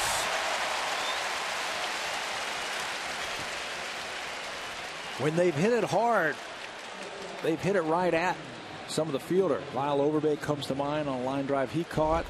Good jump this time by Rios with those long strides, hauls in that ball off the bat of Kataris for the 2nd out.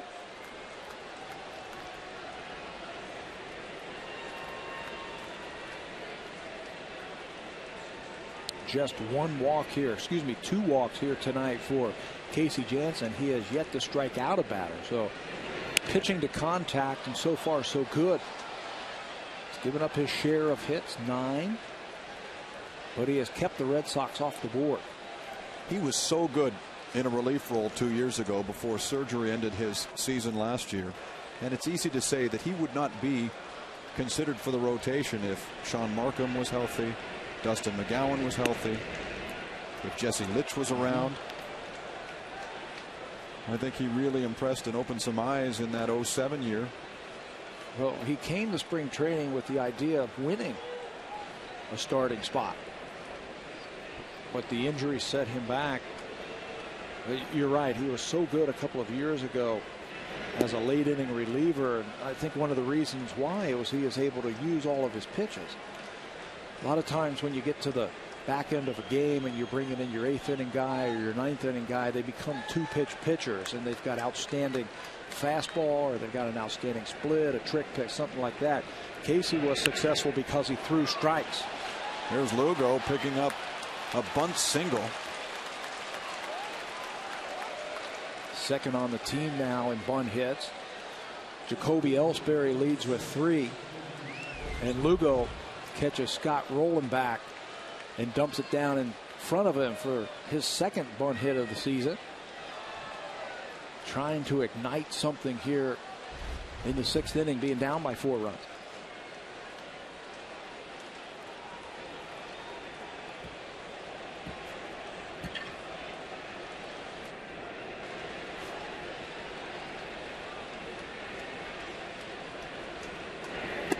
Swing and a miss from Ellsbury. Little changeup fools him there, and it's a strike on the leadoff hitter who's looked so good tonight, 2 for 3. He's driven in a pair.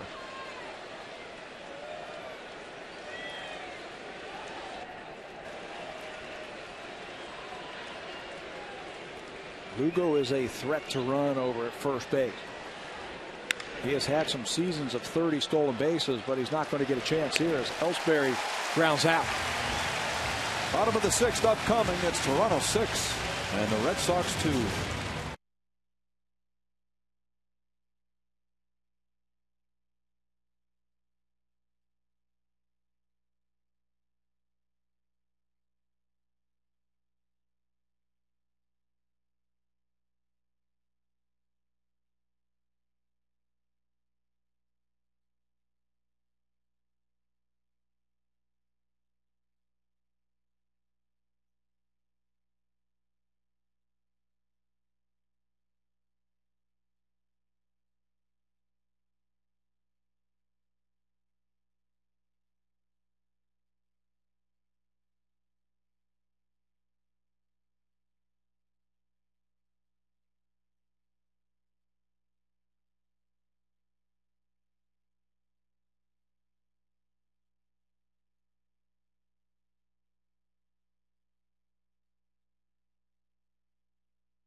Brought to you by MakeIt7.ca.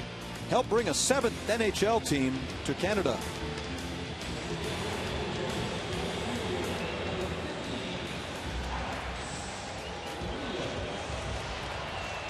Hey, the Blue Jays are on top 6-2 on Jamie Campbell with Pat Tabler and Sam Cosentino. We thank you for joining us tonight and hope you will again tomorrow at 1 Eastern, 10 Pacific. They'll get right back at it. The Blue Jays take on the Red Sox in game number 2. Brian Pallett will take the ball for the Jays up against right-hander Brad Penny. Here it's Alex Rios stepping in, facing Daniel Bard. Bard has made a quick rise to the major leagues. drafted in the first round in '06 out of the University of North Carolina. And he gets Rios to pop it up. One away.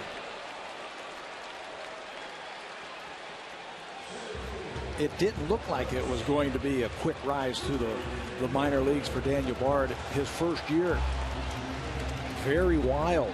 He had to harness that good fastball that he has. 2007 in his first year, he split it between Lancaster and Greenville, which is low A for the Boston Red Sox. He had 22 wild pitches when he was at Greenville, to go along with 56 base on balls and just 61 2/3 innings. So he's got great stuff, but it seemed to all come together for him last year. He's harnessing that fastball and throwing his breaking ball for strikes. So here he is in the big leagues as a kind of a long man, kind of a middle innings reliever.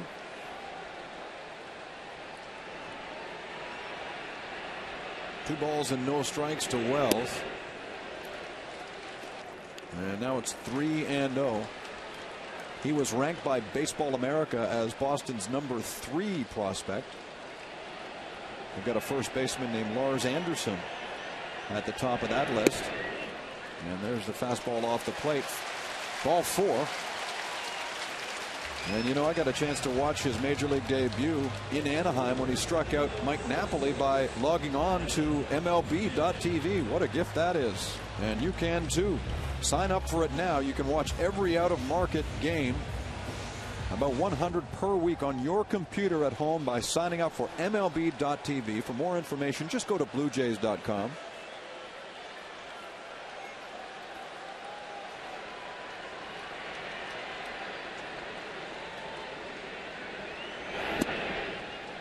Now let's talk about adjustments. When you would face Charlie Huff, you'd see him for 4 or 5 innings, and the next thing you know, they bring a middle reliever in who threw 90, 92.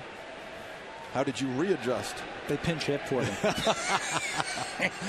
I knew you were going there. No adjustment necessary. No, you know what you do. Again, this probably looks like 120 miles an hour after following Tim Wakefield. What you want to do, get back in the box, I think. Give yourself every chance possible to see that fastball. And I think you look for the fastball. You know you're going to get one at some point because he throws so hard. And instead of trying to swing hard, I think you want to swing short. Be a little bit shorter, that ball's going to be right by you. Boy, he just wasted Adam Lind. This comes in at 96. And it's upstairs also. Awfully tough to catch up to a fastball about shoulder high, and that's where that fastball is. It looks tempting up there, but there's not a whole lot you can do with it.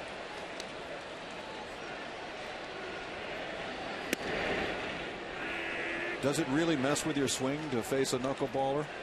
You know, Cito Gaston says he doesn't like what it will do to these guys for the next couple of days. Messes up your timing, I think, is the biggest thing. So it's a bonus for this team, at least short term, getting him out of the game early. Get him out early, and let's take a look at a guy who throws it up there and get that timing back.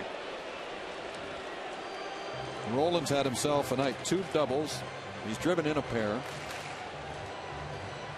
And he's bumped his average up to 304 now.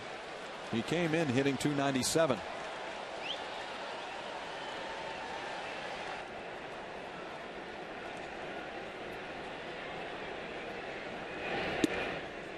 Breaking stuff off the plate.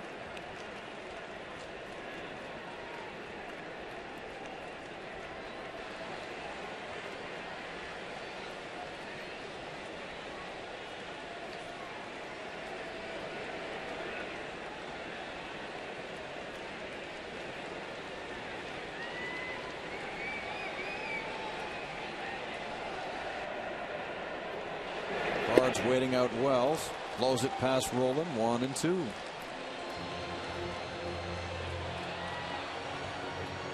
What a change in velocity. He goes from a slider at 81 to a fastball at 93. And it looks easy too, doesn't it? An easy 93. Coming out of their hand. About 6'4", 200 pounds. There's talk of him that someday he's got closer stuff. That if they decide to use him in that, he'd do a pretty good job, a lot like Jonathan Papelbon does.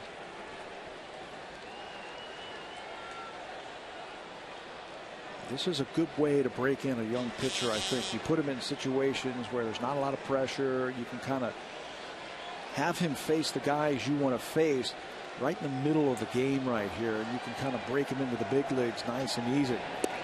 Wave and a miss. He gets him. And that's a strikeout that will end the 6th inning. So Bard walks 1, strikes out 2. 6 innings in the books. 6-2 Toronto.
Has given up 10 hits to the Red Sox. They've only scored twice, though. Sounds like the kind of time the Blue Jays had in their last 9 on the road.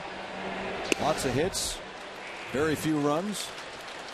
But here are the Blue Jays leading 6-2 and hoping to see a 9-game losing streak come to an end tonight. And I bet you they're hoping that they can get Casey Janssen through this inning. His career high in innings pitched is 8. He's been pretty good keeping that pitch count down as he works into the 7th inning. Maybe give that bullpen a little bit of extra rest. They had the off day yesterday, but they are used a lot in Baltimore. He still hasn't struck anybody out in this game, and Lord knows Pedroia is the 4th hardest in the American League to strike out. He only goes down 1 every 15.2 at bats. Say what you want about that swing, it seems to work. He sends that one fouling out of play. You know, it's an aggressive swing. It's a lot like Toronto's number 2 hitter, their second baseman, Aaron Hill. Gets some pop. It's not your old school second baseman where, you know, you were asked to kind of hit and run, hit behind the runner, bunt if you have to, kind of slap it around here and there. It's production. 15 doubles for Pedroia. Just 1 home run after hitting 17 last year. 1 ball, 2 strikes. But I think one of the things Casey Janssen has done well here tonight is he's really mixed his pitch as well. That fastball kind of got on Pedroia after he was kind of like throwing change-ups and off-speed pitches to him. That fastball had a little bit of extra giddy up to it.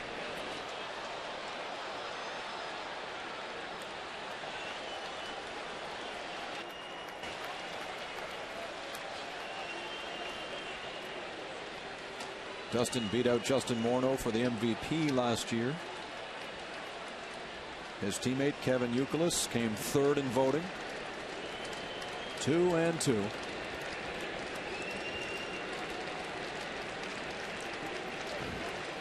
Needs more fingers. Tried curveball, tried changeup, tried fastball away.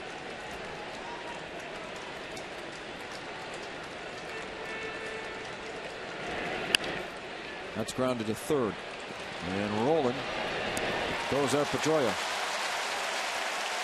Well, Dustin Pedroia is leading American League second baseman in all-star balloting. So, as we mentioned earlier, why not get on your computer now, log on to BlueJays.com, and cast a vote in favor of Aaron Hill or Scott Rowland or Vernon Wells or Alex Rios while you're there. Fans are allowed to vote a maximum of 25 times per email address. J.D. Drew is the hitter now. Paid attendance tonight, 32,026.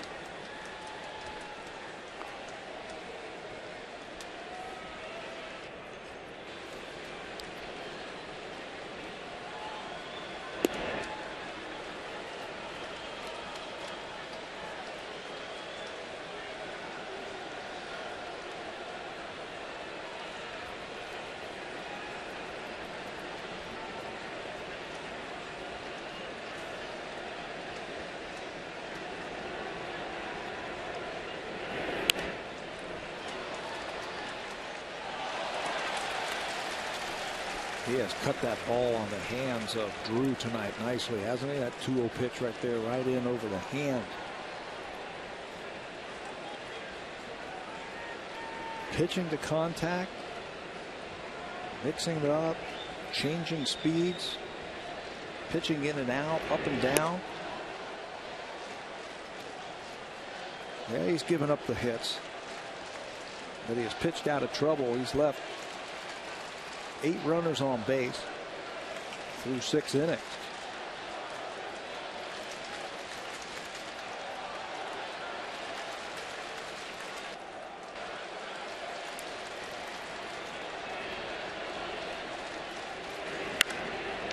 Line hard to center field. Wells turns, and it's gone. A line shot home run for J.D. Drew. Red Sox are back on the board at 6-3.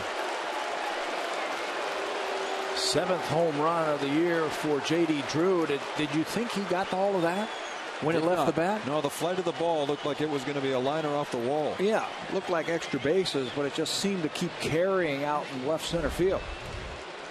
He has always had great power, and he gets behind that one, and Vernon Wells can only watch it go over the Rogers sign.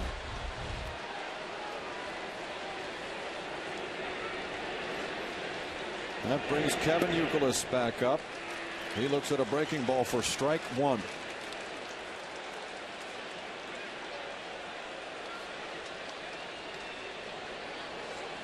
Jansen gives up his first home run of the year.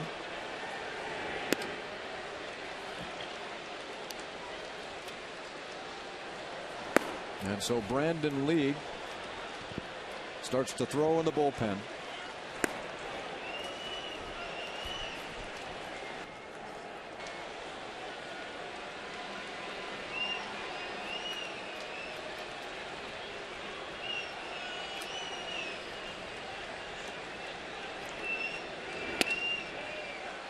That misses inside. Look good from here, but it's ball 2.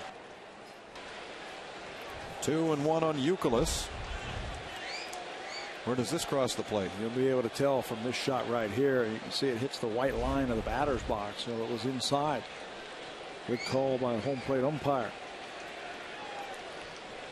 Good veteran clubs can really sense when a pitcher is starting to lose it. Red Sox are good at that. Yankees are good at that. When they feel that a guy is on the ropes and maybe panicking just a little bit, they have that ability to kind of string hits together and get into that bullpen. This is where Casey just has to take a big deep breath, kind of let it out, forget about that home run. You still have a 3-run lead, and now make a pitch to a pretty good hitter. In the dirt, 3-2. You've got Jason Bay on deck, and he's 2 for 3.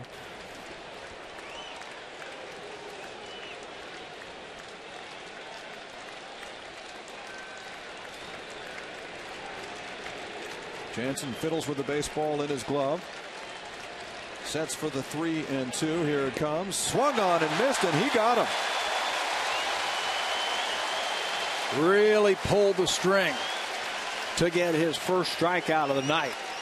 And it was in a very good location.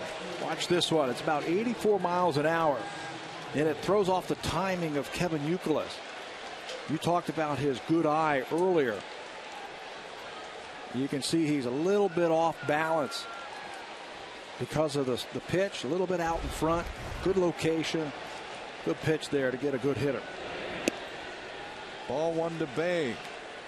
Jason singled. That was in the first inning. Ground into a double play in the third, and then doubled to left in the fifth inning. So he's 2 for 3. Well, we certainly like to see him coming up with nobody on base. No question.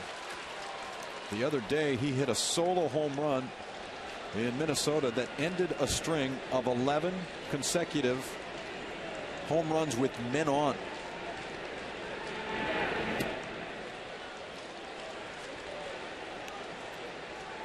It was a solo shot on Wednesday at the Metrodome. To that point, he had 11 consecutive with someone on base, and the major league record is 12. Established by Ken Griffey Jr. in '99 and Hank Aaron. 1970.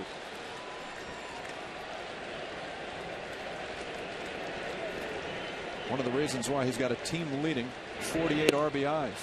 And there's a strike. 2-2. It's a fastball count right there, and he pulled the string just a little bit again. Little cut piece. And it threw the timing off of Jason Bay here. He can go anywhere now. He can go hard. He can go soft. He can go in or he can go out here. Looks like he wants to talk to Rob Barajas what he wants to do. Let's bring Sam in once again.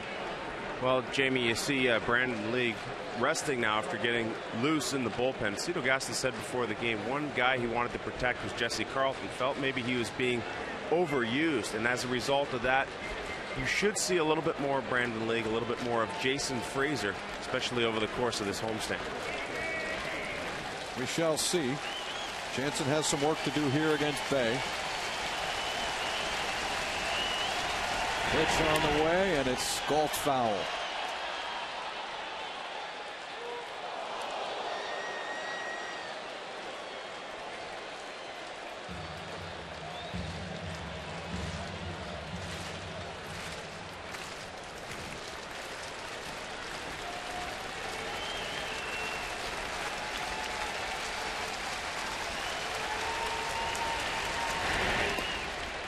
Tried to get him with that slider away, and it's 3-2. Yeah, the curveball to try and throw off his timing. Now against Youkilis, he got himself 3-2.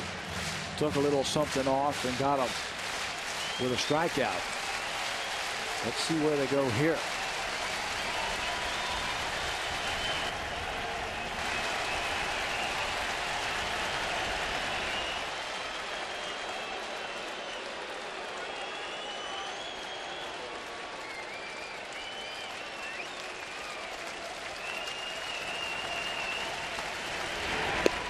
They got him. Strike 3 called. Down goes Bay. And down go the Red Sox in the 7th, though they get one on J.D. Drew's solo shot. 6-3 for the Blue Jays. You're watching Blue Jays baseball on Rogers Sportsnet.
Is brought to you by Mitsubishi Motors.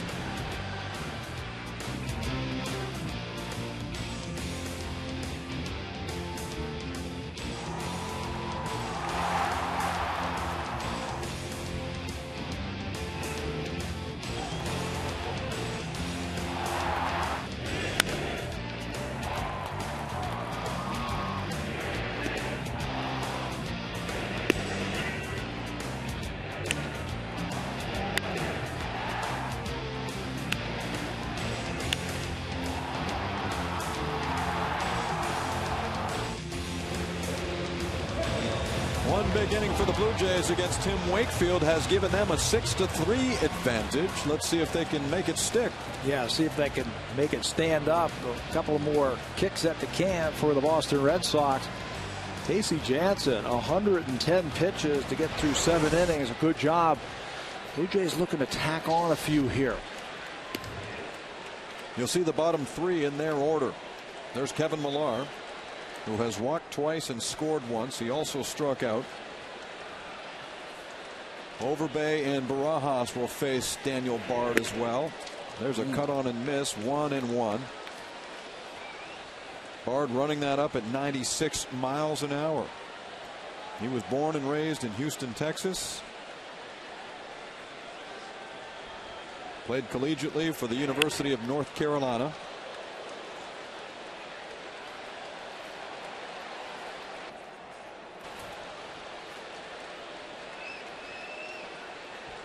And only took 3 years of professional baseball to get here to the big leagues.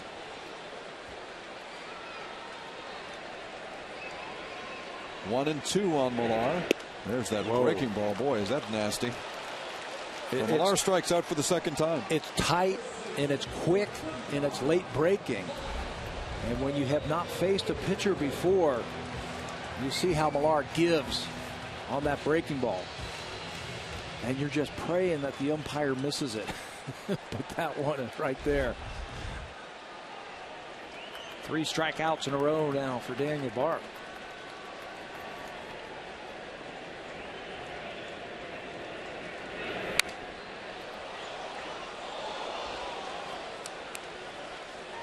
You know, the Blue Jays' most recent 9-game losing streak took place 2 years ago.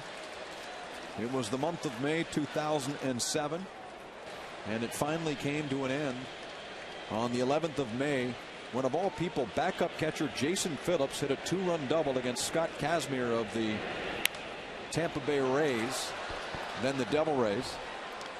Is that when, excuse me, Jamie, when the sky was falling for the Jays? It felt like at that time. Well, the crazy thing about it was they'd lost 9.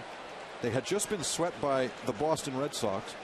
And right before that game that day, they had a hastily announced press conference to let the media know that Roy Halladay was going on the disabled list. So here they were. They'd lost 9 in a row, and your best pitcher is going on the 15-day disabled list because of appendicitis. And so what does A.J. Burnett do? He goes out and pitches a good game, gets a key hit from Jason Phillips, and they ended up winning 5 of the next 6.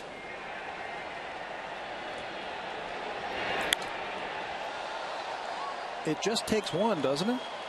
Just one win or one well-pitched ball game to kind of turn it around and get that momentum going the other way.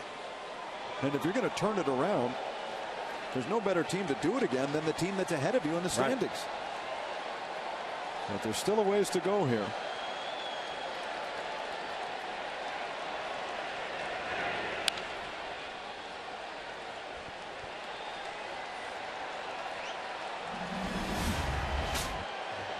The biggest one came over a stretch of, 3 months in 1981, and that was due to a strike that hit midseason. I was going to say, how did they do that? But I remember that, 1981. Cross off 50 days for the strike there. 1-2. Overbay is the guy who's had the big hit here tonight, I think, for the Jays. Back in the 5th inning, that double that he hit gave him some breathing room. kind of just took the pressure off, it felt like.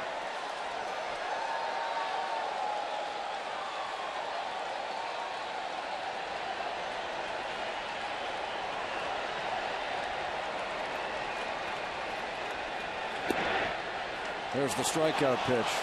Overbay thought it was a little low, but Bard has now struck out 4 in a row. This is the longest outing that he has had in his very brief career in the big leagues. Good job by Qatar to kind of pull that back up for home plate umpire Ted Barrett to see. Look at that. See that? Frame that ball and just kind of pull it back up.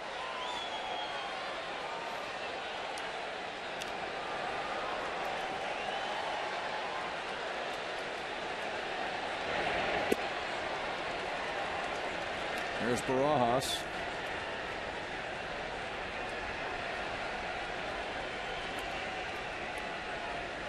Rod came sliding home on the double by Marco Scudero.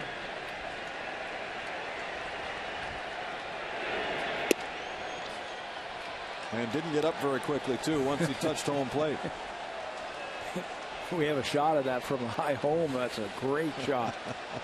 I'm sure you'll see it tonight on all the highlight. Sportsnet Connected will be coming up following the game. He stays away from that one, 2-1.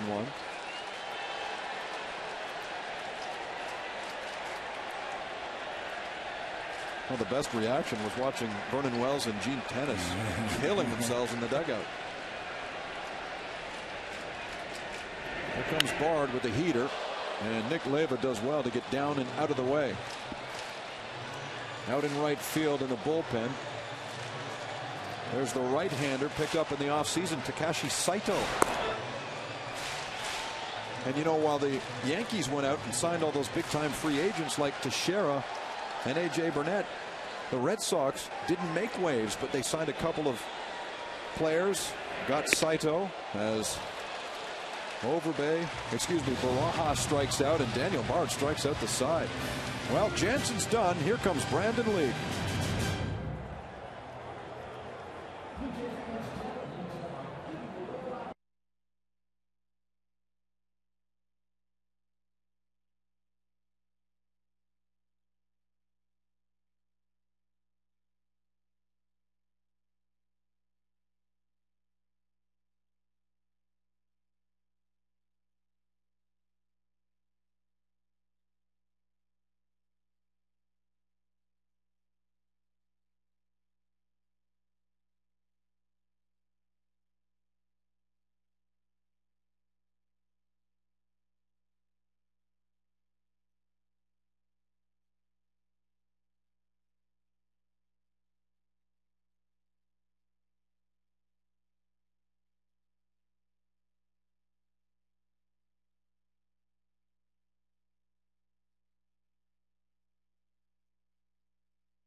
In the wake of a 9-game losing streak, all losses on the road,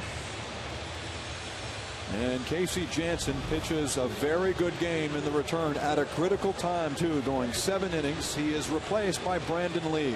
League last pitched on the 24th, last Sunday, down in Atlanta.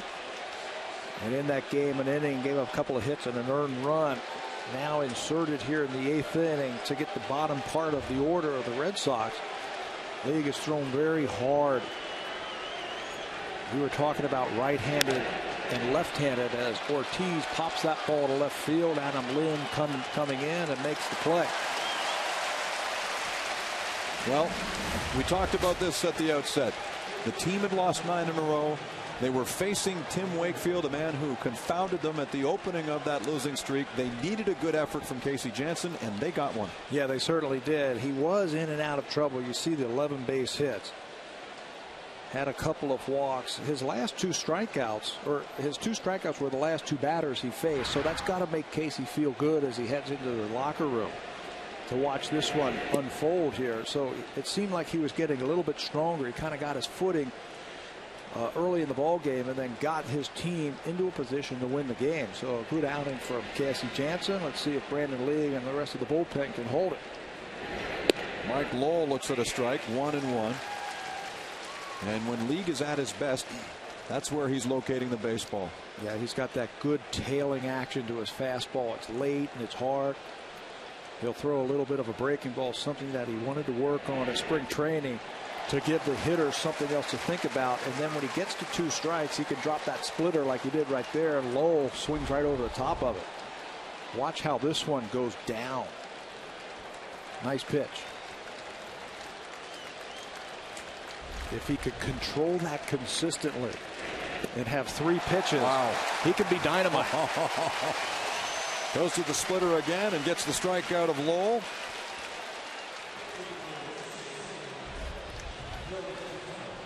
You be the judge. Look at that one. It looks like a fastball on the outside corner, and it tumbles out of the strike zone. Get something to get underneath that bat, which he did. George Gataris then. He's doubled and scored. 1 for 3.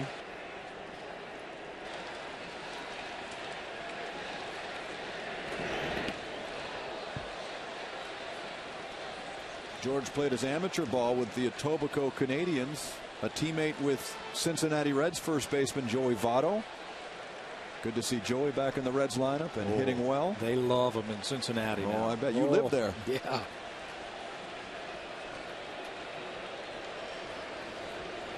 George was also a member of the Blue Jays, the Ontario Blue Jays. And, you know, he wisely passed on the World Baseball Classic. Greg Hamilton of Team Canada had contacted him about catching behind Russell Martin, but George did exactly what Russell did 3 years ago. He said, I've got a really good chance of making this Red Sox team. I think I better be in camp.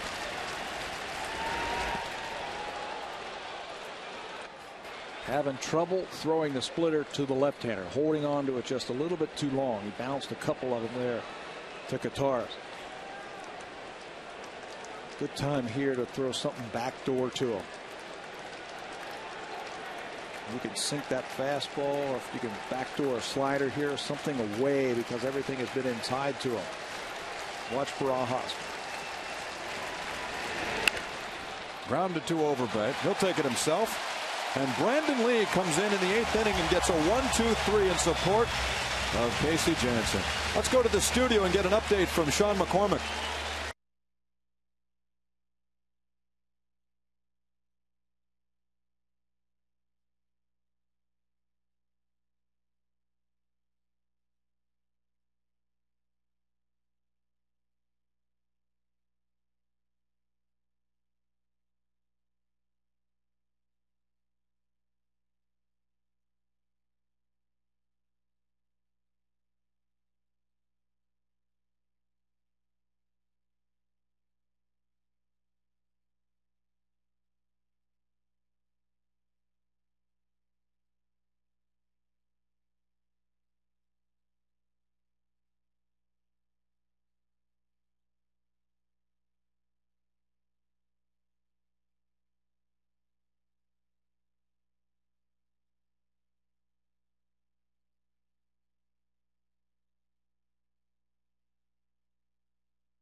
.ca helped bring a 7th NHL team to Canada.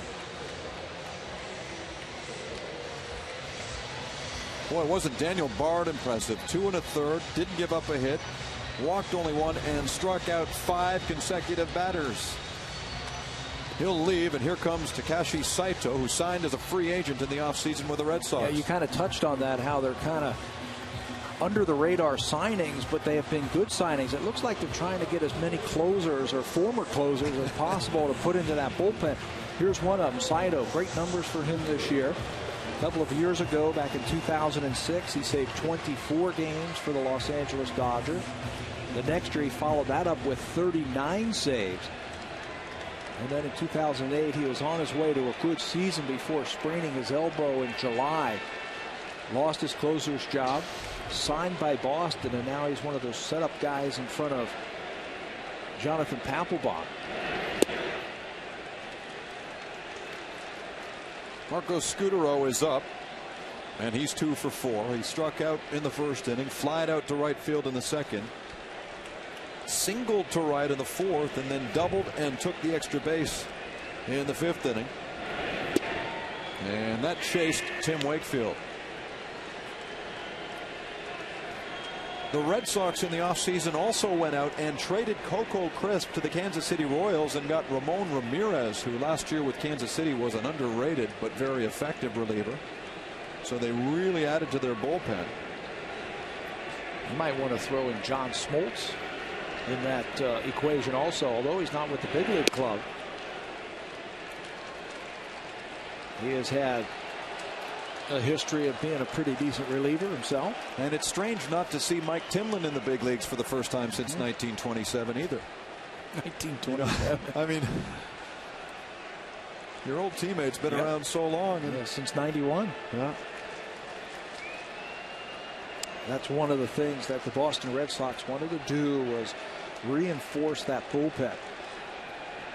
Felt that that was a little bit of a weak spot for them last year. And they certainly have. You mentioned Ramirez. Justin Masterson has been moved into the bullpen now from starting. Saito, Del Carmen. Got some good arms down there.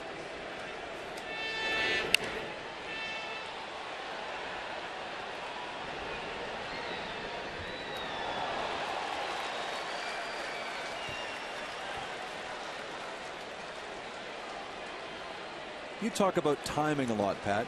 If you were trying to get your timing down against a guy like Saito who has that delayed motion, would you find it difficult? No, I think it would help me to work on my timing, because you don't pay attention to anything. Okay, you're sitting there now, right now you're going to get your timing down. Ground ball, and that one ricochets off the leg of Saito right to Mike Lowell, and Scutaro grounds out. Well, you can't hit the ball any harder than Marco Scutaro. Saito is telling Terry Francona that he's okay, but that one hit him square.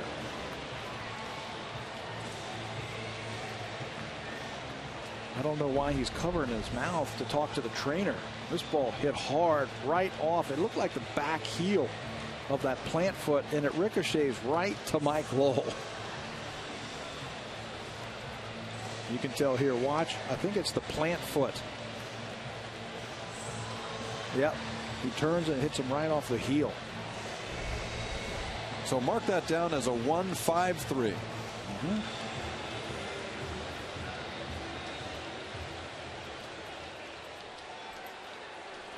Remember that hit Marco got, where he kind of flared it out to right field? There's the equalizer right there. Here's Aaron Hill. 1 for 4.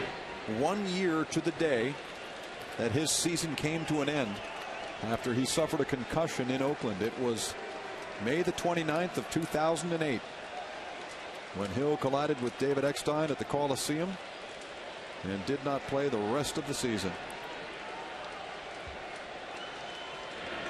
You would never know that his career came close to coming to an end. And he talks about that also. You were doing that game, and if you saw the replay, who would have thought David Eckstein, all 5'4", whatever, but it was just one of those freaky things where he was just hit blindsided. And he just did not get it. I believe he said around November is when the cobweb started to kind of get shaken out of his head. That is a nasty, nasty injury. We've seen some players who have not been able to come back from that. Mike Matheny comes to mind. Corey Koski. Ryan Church is still having a devil of a time to come back from when he got it last year. It's the kind of injury where there is nothing you can do, and you can't go out and try and keep in shape as it heals. It's just one of those things where you just wake up one day and, hey, I'm back.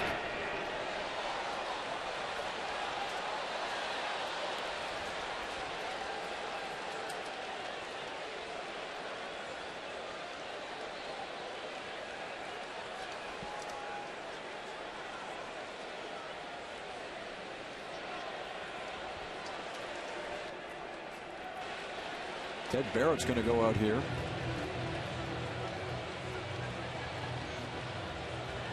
Down in the bullpen, there's Scott Downs, the closer.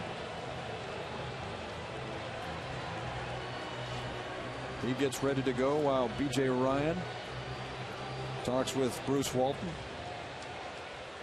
Roles have changed.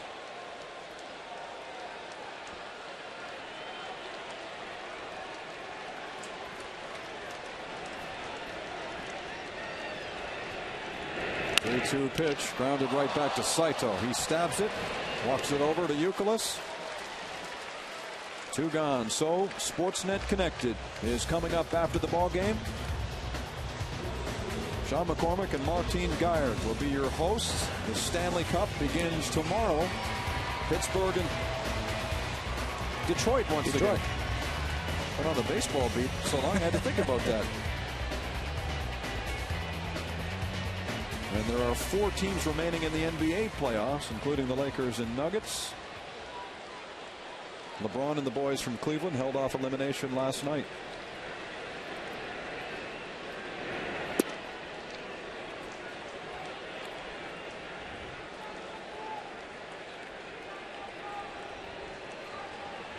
Here's Rios without a hit. But he got that big rally started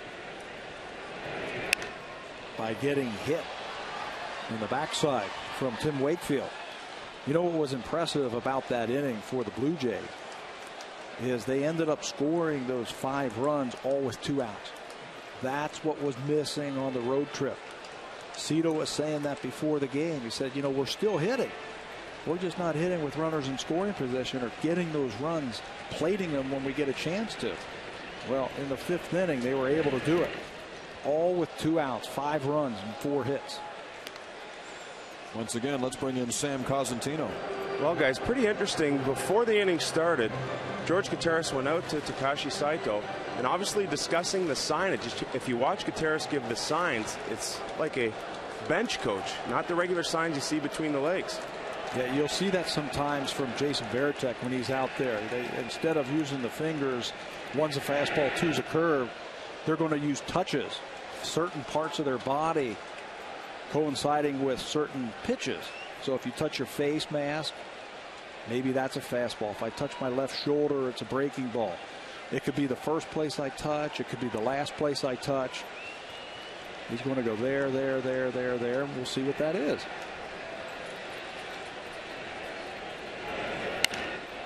Rios hammers this ball to center field. Right back to the wall goes Ellsbury, and it's up and off the wall. Rios into second. He doubles. Boy, he came so close to knocking that one out. And that is good to see. Him staying on top, staying up top. That back shoulder doesn't drop, and he drives the ball to right field. When he learns to hit the ball with authority the other way like this, he is going to be so tough to pitch to. Ellsbury with a great effort, but you can see it was about a foot or so from going over the fence for a home run.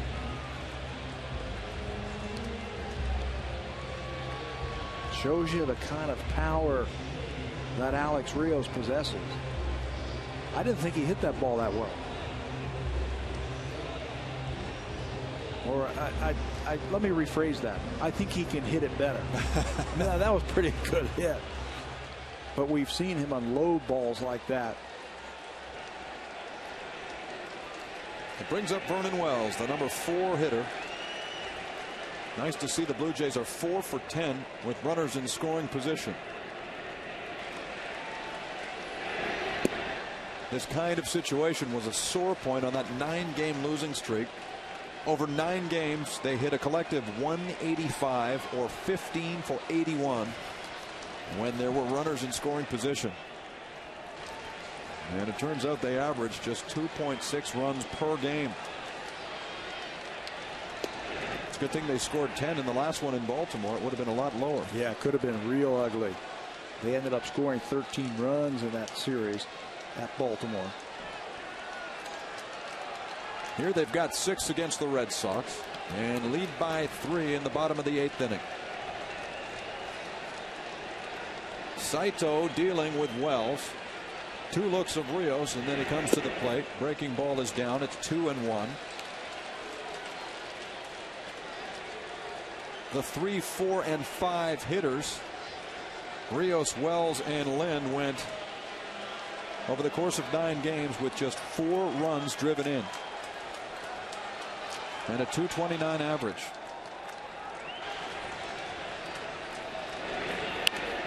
That's fouled away, 2-2.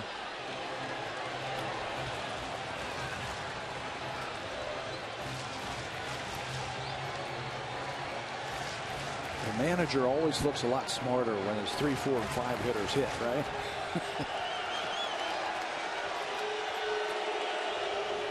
Two out base hits also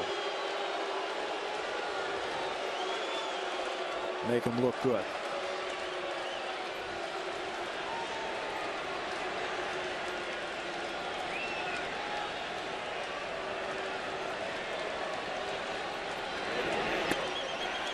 Strike 3. Wells gets called out. He'll have words with Ted Barrett, and that ends the 8th inning. It's a 6-3 Toronto lead. Coming on to try and close out the Red Sox, the closer himself.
Red Sox have done. They've managed to get a whole bunch of hits, 11 all told, in fact. They've also left 8 runners on base through 8 innings. This is a big finish job here for Scott Downs. He's going to face Lugo. You see Lugo has been on base 3 times tonight. acting like another leadoff hitter at the bottom of the lineup, and then you turn the lineup over to Ellsbury. So Scott Downs in for the 21st time this season. He blew his first save of the season in his last outing a couple of days ago down in Baltimore. Just 2/3 of an inning. But he has been really good this year. Right-handers hitting just 183 off of Downs. 5 for 6 in save opportunities. The last time we saw a saved Jays victory was almost 2 weeks ago. That last game, a Monday, against the Chicago White Sox here at home. Downs had a relatively unchallenged 9th inning against Chicago. Trying to put this one to bed and end a 9-game losing streak. He'll have to contend with Lugo, who has a pair of hits and a walk, and then the top of the order in Ellsbury and Pedroia. The inning becomes so much easier if you can get that leadoff hitter. Then you face Ellsbury with nobody on.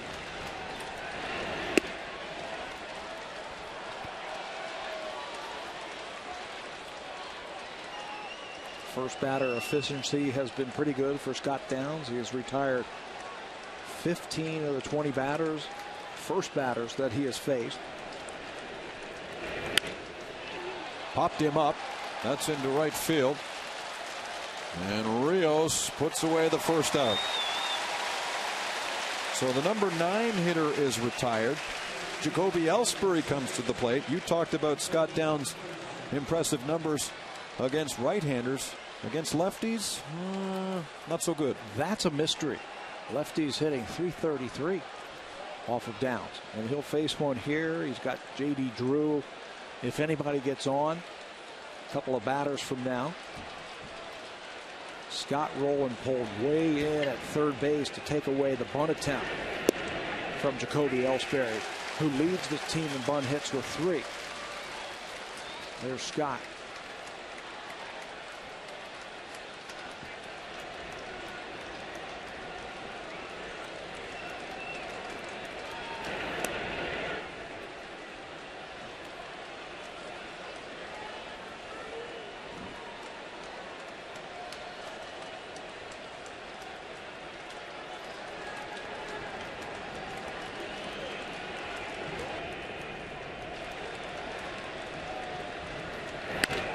Grounded to Hill. An easy play. 2 gone. Boy, it feels so much better when that guy is not on the bases.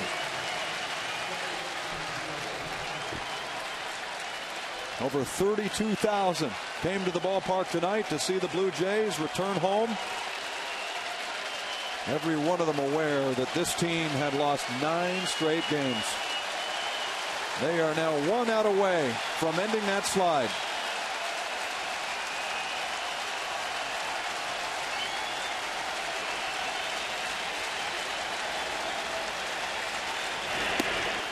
Strike 1.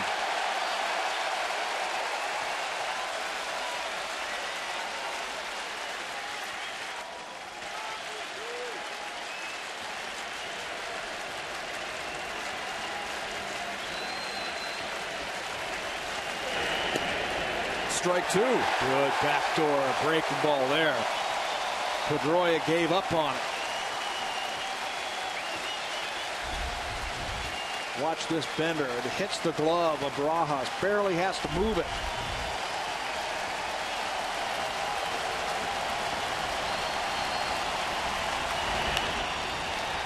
Fly ball right field. No need to whine about number 9 anymore. The streak comes to an end. What a job by Casey Jansen. 7 innings, in and out of trouble. He gets the W here tonight. Some timely 2-out hitting by the Blue Jays in the 5th inning, and they walk away, and the streak is over.